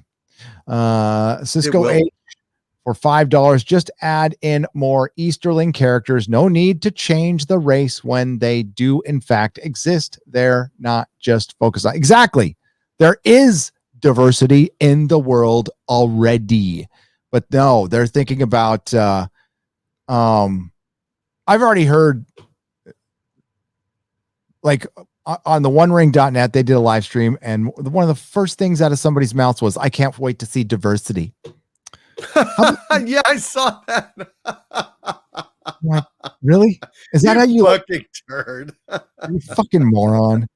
And that person is just like, I'm this is what I want to open with, so I look like the best person. Fucking piece of shit. Exactly. Exactly. I want diversity. Everyone, please applaud me. Yeah, that's exactly what it is, man. They don't have any kind of caring or aesthetic sensibility. All they want to do is rack up some fucking points on Twitter. It's just so pathetic, transparent, and sad. Ugh. Dag the Gnome for 10 Canadian pesos says, you guys just don't get it. Tom Hiddleston is just too damn attractive to be a bad guy. How can the shippers who make up what's left of the Marvel audience fantasize about the bad guy? Pretty easily, right? I mean, or not. Well, they don't have any imagination is the problem. That's right. That's why they need to see themselves on screen, because they're narcissists and they can't project onto people who don't look like them. It's sad. It's a deficiency. Yes. Fucking, is there anything more annoying than an insecure narcissist? No. For $5, it's like, fucking figure one out. Okay. Yeah. Please. You're obsessed with yourself and you hate yourself. And everything's about you. Okay, that's great. Loki is a chaotic neutral. Disney Marvel cannot deal with the ambiguity and the subtlety. No, subtlety. No. Bun 299 for $10. One of my favorite types of stories is a villain redemption story going all the way back to Vader in Return of the Jedi. Good in everyone. Saying Loki was good along kills his story completely. Could not agree more. That same way. It's important. He was bad before, and he does right once in a while, but he's still fucking Loki. Yeah, they always do. You know what? That's how they destroyed Venom too. Venom was a great villain, then they made him an anti-hero, and it was stupid. Mm-hmm. Now that we've done I know people are gonna like the movie, and I even like the movie for a stupid movie, but I preferred him as a Spider-Man villain. He was a great villain. Now that we've had Doomy's birthday party, the next big celebration at Overlord DVD will be for 300,000 subscribers. It won't be long. That'd be awesome. It won't be long. I hope so. I hope that'll happen. We'll see. George for $5. Clearly, leftist antitheism. I need to be able to pronounce this word. Antitheism has gotten so bad they even need to destroy the Victorian and forward era mythologies in order to destroy all iconic heroism. Yes, they're going to go back to the Greek mythology and try to destroy that. Yeah. That's all part of Western civilization. Yeah. Well, they're toppling each pillar one by one, waiting for the whole scaffolding to collapse. That's coming. Michael Beacon for $10. Loki, see how they have no problem removing a man's agency, in this case for 15 years of movies. But if you were to suggest that Black Widow was a Mind Stone puppet, they blow their stacks. Yep. Yeah. Or Wanda. A male was putting her thoughts in her head. Oh, it's terrible. Absolutely. But there you go. Sparks 1524 says for $5 says hail and happy birthday, oh great Lord Doomcock. Thank you, sir. I appreciate that. Anyone else waiting to see if Eternals copied Aaron M. Johnson's New God script? It was a damn masterpiece. I haven't seen it. I'll have to read that. Cisco, I wouldn't put it past him, but DC will probably copy it. Gerard for $19.99. Since all villains will be male, they will probably be the most interesting, well-written characters. That's true. I love it that Eric July came out and just straight up said, yeah, the only interesting characters right now are white men because they are too afraid to write black men and with any complexities right now because they're so afraid to be called racist. Shit, even oh my God, the rapper Glover, Don Glover came out and said that we're getting a bunch of mundane, homogenous crap because people are afraid to write. Like you're hearing it here and there, and they fucking known this for years. They're just paying the consequences. See, they were okay with it when it was political times. Now that political times are over, the party's over, and they're like, fuck, we have just demonized half the country, and you still have Will Wheaton, who hasn't gotten the memo yet because he's such a fucking dumb shit out there still calling people fucking Nazis. And he hasn't gotten his latest update. Fucking shithead. Albatross for $5. Loki always was and always will be a weaselly weasel. End of discussion. Yep. Darth Gorbag for $5.55. I am declaring it right now, just like with Captain Marvel. The entirety of the Phase 4 is not canon. Doomcock's law applies. Absolutely. Well, they're going ahead and they're subverting the work of Stan Lee, who actually created this shit. Then it cannot be canon. They have no goddamn moral right to subvert the work of another creator. If they're contradicting it, it's not canon. Which they're going to contradict. Well, shit. Captain Marvel contradicted it immediately. Mm-hmm. Yep. So that shit does not apply. All right. We're almost through with this run. I'm gonna because I know you got to go soon, and I got to go soon too. So I'm gonna try to find stuff that goes to you. Thank you, sir. Yeah, no problem. Shadow Fenrir 24 for $5. Hail Doomcock and Gary. Haven't watched you guys in a bit due to work and on leave. The final season of Castlevania came out, and it was very fantastic. Oh, that's good to hear. Good. Did Warren Ellis have anything to do with it, or was he canceled? That's my question. I don't know.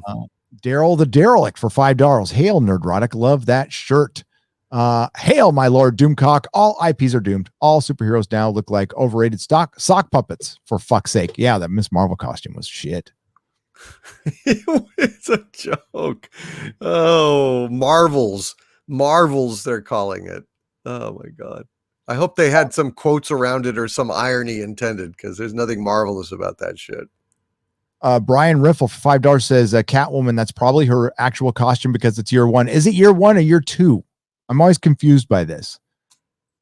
I don't know whether Matt Reeves is year one or year two. I really haven't heard, so I'm not sure, but it's one of those. And again, it's Batman learning.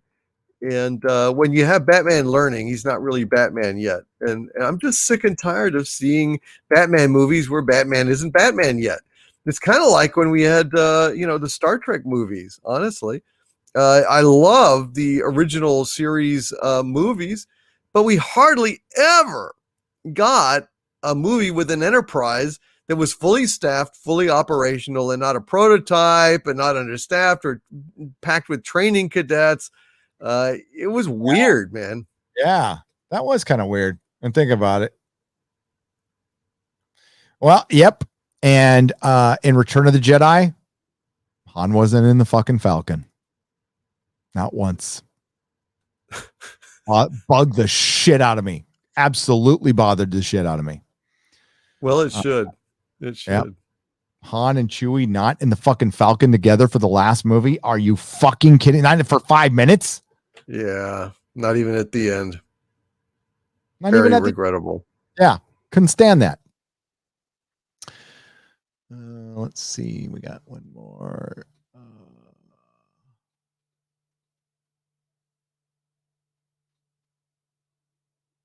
And let's see if there's any on this side. Oh, I'm working with 2 mouses and 2 computers here. So complexity increasing.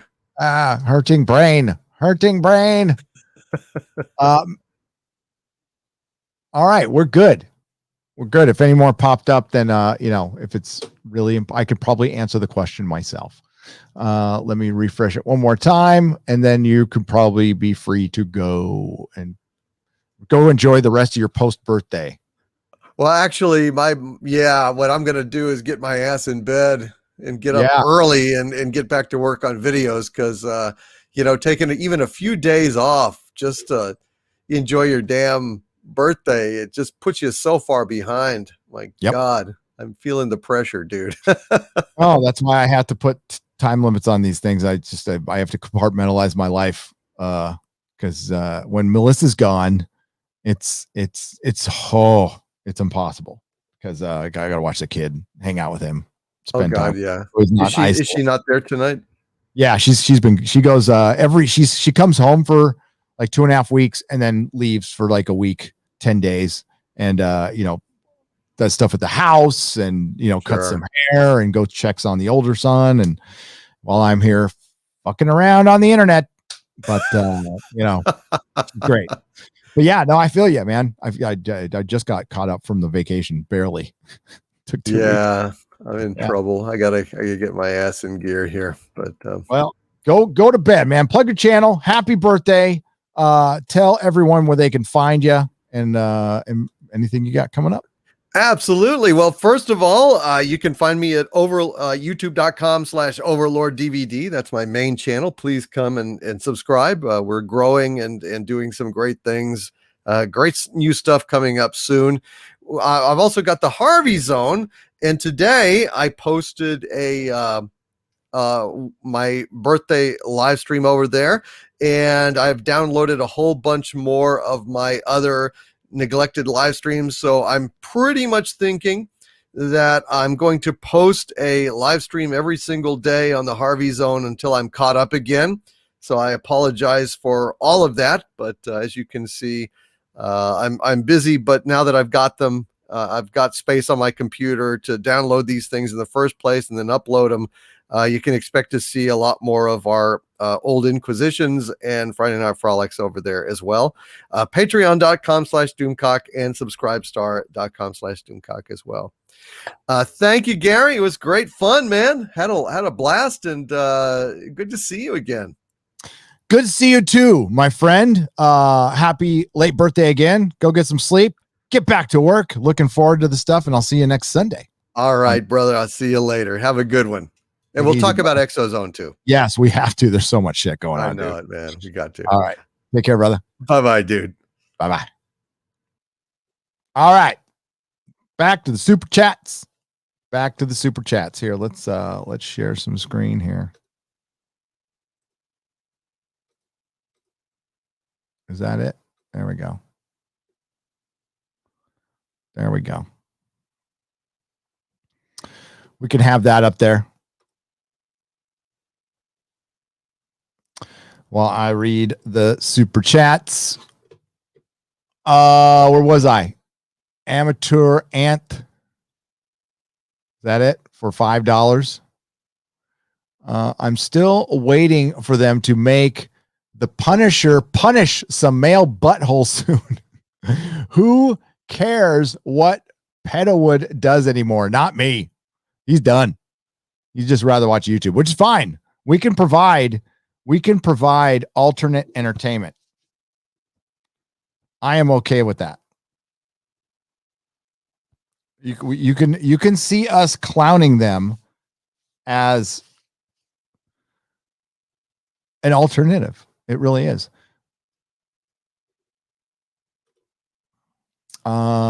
Josiah Finch for $4.99. Hail Gary and Doomcock. I watched Vineland Saga recently. It was awesome, but I tried Time Bandits today and that wasn't my thing. The plot was too slow. Well, I mean, it's an old movie. I loved it. I fucking love that movie to death. But if you're younger, it might just be an old movie to you, which I understand. Aurora Uplinks for $5. The trouble with mystery boxes is there isn't a story in the box. There's only a few words to question a question. A few words to answer a question. A movie is supposed to be a story. Well, in my unreleased Falcon and Winter Soldier review, which may or may not see the light of day, it probably will. I talk about like how it's the best example of, and I talked about this on live streams before, of show not tell. Right. So it was, did we see any of the camps that they were talking about? No, they told us about it. Do we know what Carly's motivation or plan was? No, they just told us about it. They didn't show us shit. Did they show us her backstory and how she got the way she was? No, they told us about it. They just sat there and told you shit. With Isaiah, did they show you anything? No, they told you about it.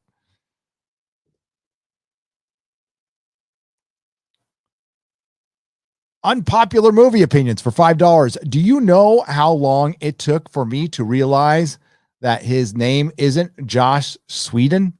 Oh, really? It's Joss Whedon. You thought it was Josh Sweden. A lot of people think it's Josh. This name is Jackman for $6.90. Manga and anime irks me to the wrong way. It's choppy. The stories are predictable and corny. And it's soy infected. Other media is a form of capitulation. Wow. Okay. I mean, I don't read enough to know that, but everybody's opinions are allowed here. It's okay. Aurora Uplinks. There might be some people who disagree with you vehemently, but I can't say I know enough to do that.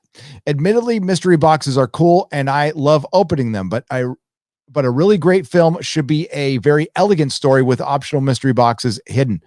Twilight Zone, I guess technically could be a mystery box show. Yes. But the key there is the gimmick.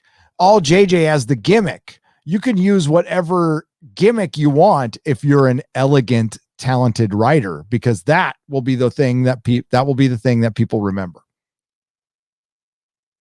If you guys want great anti-woke radio comedy, check out Firesign Theater. Also, happy B-Day Doomcock. I never heard of Firesign Theater. I don't do radio much anymore. Fake name for $5. I got YouTube. I got podcasts. If they gender swap or race swap Gandalf, will you still watch Harley Rogers for $20? Well, they technically can. But I mean, he's not Gandalf. Gandalf didn't come around until he became a wizard. But they can, in a way. Adrian Alvarez for $49.99. Hi, Nerdrotic. What's a better show to watch, Mandalorian or WandaVision? Because apparently WandaVision is better than Mando. No, WandaVision is not better than Mando. No, I'm not a big fan of Mando, but Mando's better than WandaVision for sure. Thank you for the $49.99.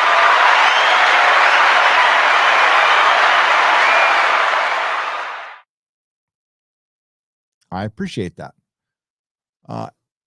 Hail, guys, would love for you two to do a team DVD commentary on Colossus, the Forbidden Project, the Andromeda Strain, or the original Planet of the Apes. I would be down to teaming up with Doomcock and doing a DVD commentary on Planet of the Apes anytime. Stephen Otten for $5, a super, or any of those movies, really, a super chat in honor of Doomcock's birthday, a very, very soon to be a worldwide holiday. Keep the faith and keep fighting the good fight. Yeah, you got to keep the faith and you got to stay true.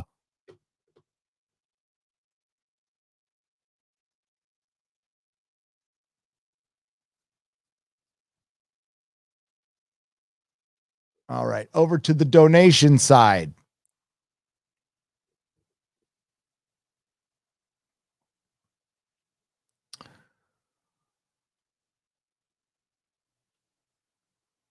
Hardwick Benthau for $1. Have you seen Lois and Clark? The first few seasons are great, goofy, silly, Silver Age fun, but the last two series turn to serious and soap opera.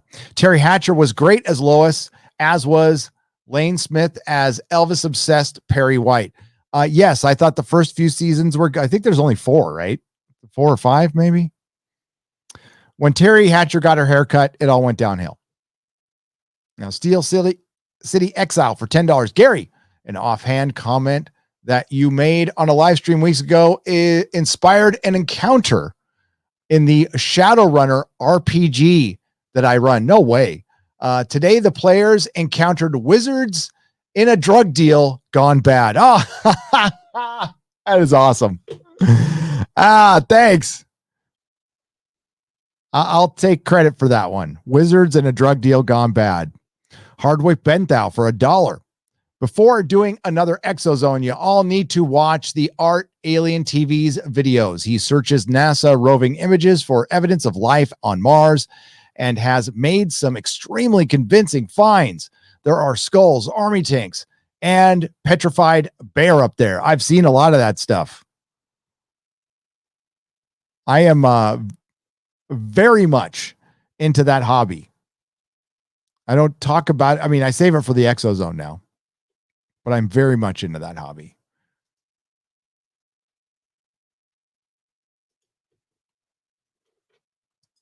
Memento.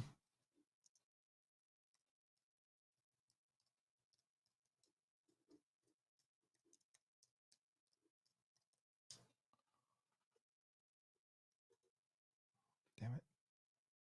1 second.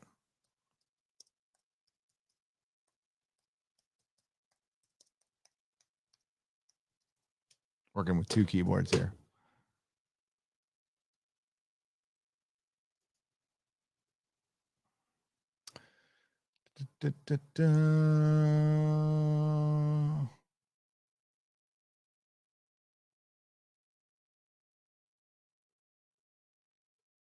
Okay, where was I? There we go. Hit refresh again.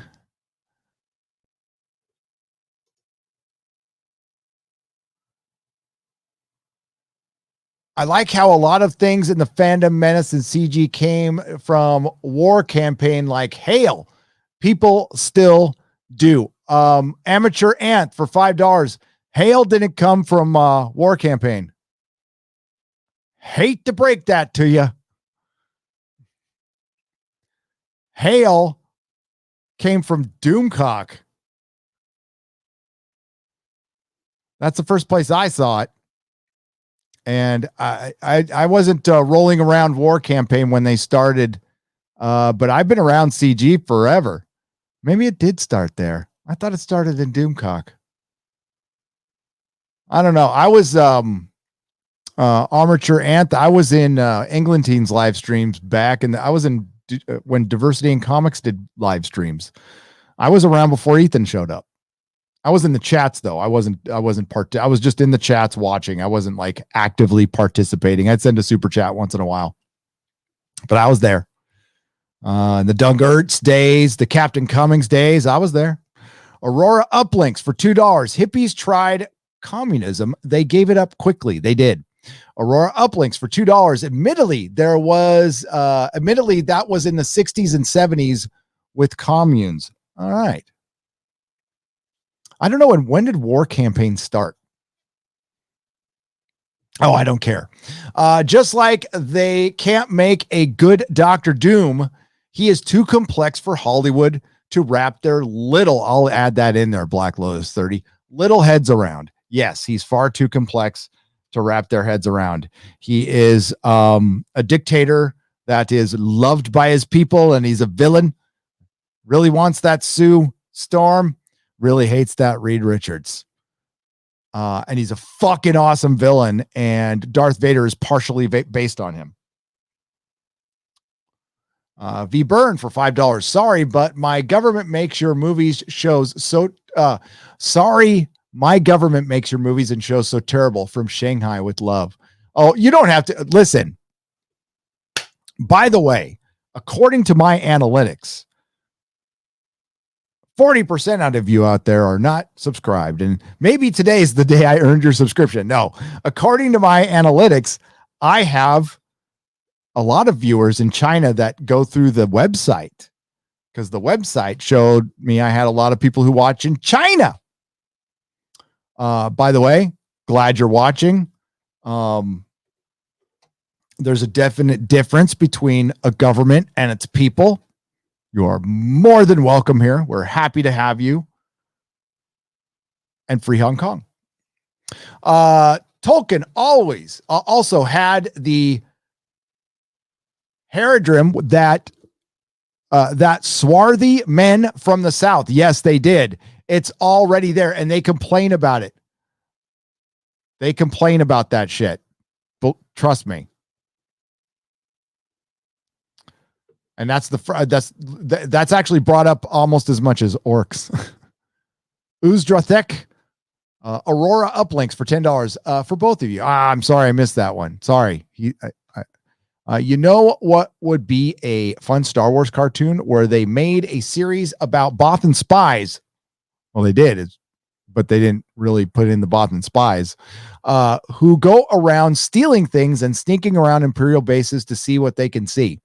That'd be cool. I'm so fucking sick of Star Wars, though. I'd love to see nothing for a little while. Maybe take a break. I would turn the spigot off for a while, get rid of Kathleen Kennedy, take a breath, and think about where you're going to go for the future. I know Favreau is there and Filoni, but think about what you're really producing. Let's really think about this. Let's take our fanboy hats off. They're just repurposing shit. Mandalorian is a repurposed thing. It's just a Boba Fett show with the Baby Yoda, which is just a derivative of a repurposed thing. It's nothing fucking new. This is a giant universe that you can create. Look what they did with the EU. Or sell it. Just fucking sell it. I don't give a shit what they do with it. As long as Pablo Hidalgo's there, as long as Kathleen Kennedy's there, I don't give a shit. Minion, thank you for the cupper. I appreciate it. Got the frag for $5. Just rewatched Clore Extended Trilogy. They could try, but no matter how bad they F up this new series, will always have the original masterpieces. Hell, that's right.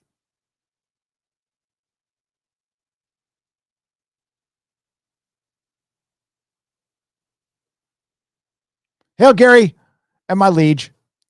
The Vorlons of B5 have a saying. Understanding is a three-edged sword. Your side, my side, and the truth. The my truth of the SJW is a wet noodle boiled to a pot of lies. Yeah, my truth. When you start hearing shit like my truth, or you start hearing stuff, when you start hearing SJW language, if it quacks like a duck and it looks like a duck, it's a fucking SJW. Tolkien also, I read that one. And I read that one. So that, I know there's one I missed.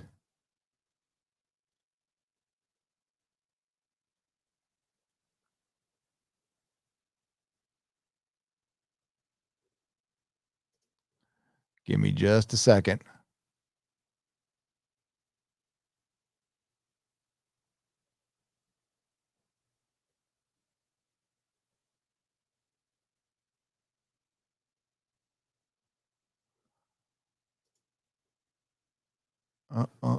God dang it. I know it was here. Somebody asked me what my favorite Silmarillion story was. Okay, here it is. What was your favorite story in the Silmarillion? I liked Baron and Luthien a lot. It was like a more hardcore version of Aragon and Arwen. Yes. That's what it was supposed to be. And they actually told that story in the book and in the radio show, and they kind of told it in the movie. She died. That was it. The Fall of Gondolin. All right, we're going to wrap things up. I got to go. I got to call my wife before she goes to bed. And that was a fun show. It was a fun show. Let me refresh this again. I'm getting a little loopy and lightheaded too. So I always forget my bottle of water. I need to bring my bottle of water. I need to hydrate. It's good for you.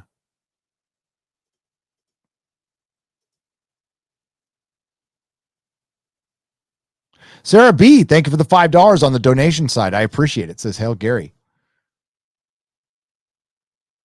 Sharon Carter, aka Power Napper, because whenever she was on the screen, I turned narcoleptic. Says Rocky's. Yeah, she's got a rock. You know, she was cute and they made her fucking annoying. Like absolutely annoying. That pissed me off as much as Alex Kurtzman making Rebecca Romaine annoying. Hugo, I read that one. Message for Doomcock.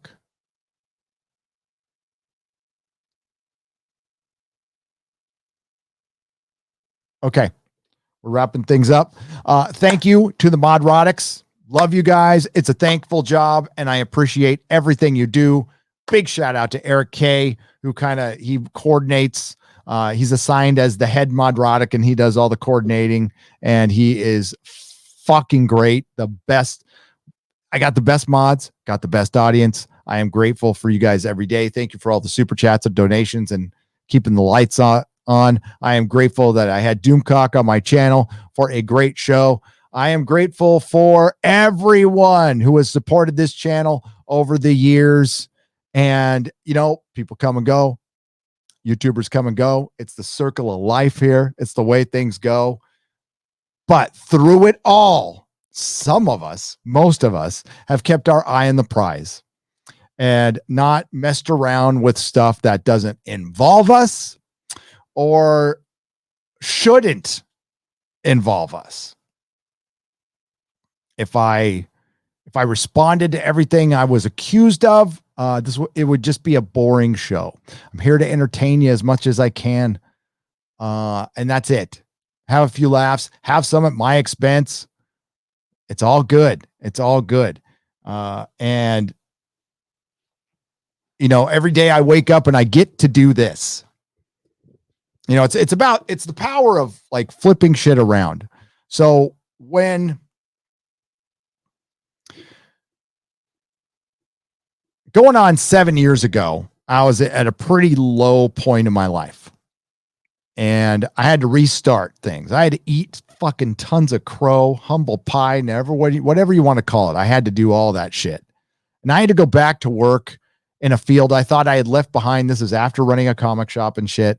And I had to go back there damn near at minimum wage at a job I was overqualified for. I had managed auto shops and I worked in I'm blanking on the name. Why am I O'Reilly's Auto Parts. That's where I had to start out. So I went from comic shop to O'Reilly's Auto Parts because I had to rebuild my life from the fucking ground up. And I did it. And I did it. And I didn't accomplish that by whining about shit all the time. I wasn't happy all the time. As a matter of fact, I wasn't happy the first year. It was pretty fucking miserable, but I made it miserable until I started realizing that, at least I have this skill and I can do this job and make money. It's not where I want to be. And I got to stop blaming everybody else and everything else for my problems. When I started looking at the mirror and saying, wow, it was fucking me the whole time. I was a dick. And it's freeing after that, to be honest with you. It's like a giant weight off your shoulders, And a lot of people got pissed on the way, lost a lot of friends. That's the way it goes. I'm not happy about it, but it happened. And I was able to, through no planning, just some hobby, I got this channel started happening because I'm just a fan. Again, I am a fan. Despite all that, despite all the shit that happened at the comic shop, my relapse, selling it, being bitter with Diamond, being bitter with the guy who, sold me the shop. And again, most of that was my fault, to be honest with you. And being bitter about my lot in life, I still was buying comic books, going to movies because I love this shit, because I actually care about it. So everybody's got their own motivation for what they're doing for their own individual channel. And that's what we are as individuals. Sometimes individuals will get in arguments, get in disagreements, melt down. And throughout all that, we need to remain focused. I need to remain focused. And that's what I'm going to do. And will continue to do. And have done since I started this. And it's been a hell of a lot of fun. And again, that's thanks to you, because I know for a fact the last thing anybody wants to do is hear a YouTuber bitch and moan about another YouTuber or about, fucking monetization or whatever. YouTuber problems. That's not what you come here for. I know that because you've told me and I listen. So I appreciate you all. Thank you so much. I will see you. God, I don't know if I'm going to probably not going to do a nooner tomorrow. I got to make a video. So I will see you on the real BBC with my good friend Az from Heel versus Babyface. Another thing I'm grateful for. The group of guys I'm surrounded with on Friday Night Tights. Odin, Comics Division. Quarter Black Garrett. Az. Jeremy. I know I'm forgetting people, but X-Ray Girl. Perry Chan. I love these people. They're good people. And last Friday, if you guys have not seen last Friday Night Tights, that was a one for the ages. We laughed our asses off, and it has the best Perry Chan opening I have seen. So in closing, we're going to go peek at this Bucketheads real quick. Okay.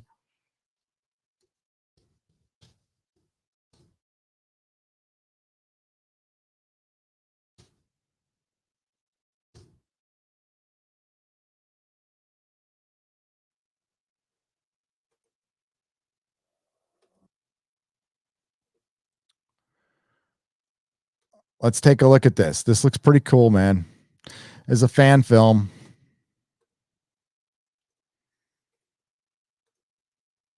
I'm getting Star Wars, but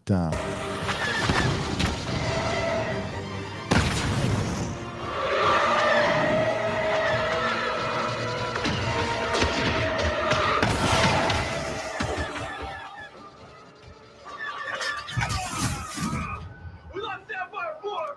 Sapphire 2, come in, Sapphire 2! Come in! We need more support out here! We're getting torn apart! This is Death Star 2 Command. We copy you, Sapphire 1. No further units are available to assist. Ground forces in Gulf Sector need air support. This is immediate priority. Over. Roger that, Command.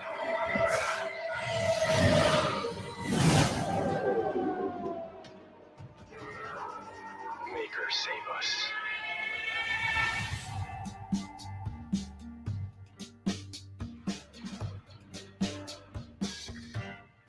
If I go, you shouldn't go. Where I'll be.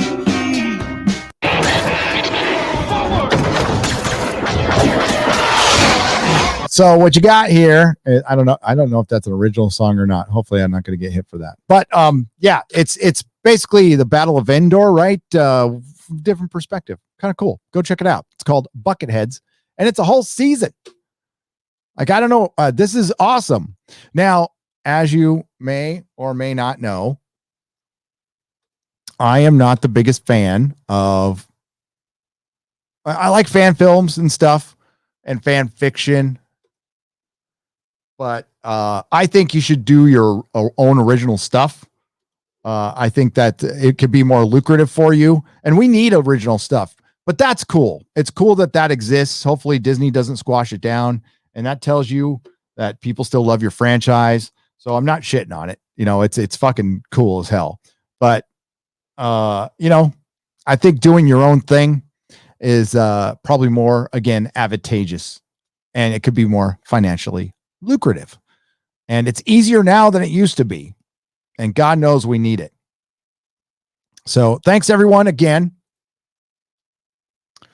And have a good night. I'm going to take off. Ciao.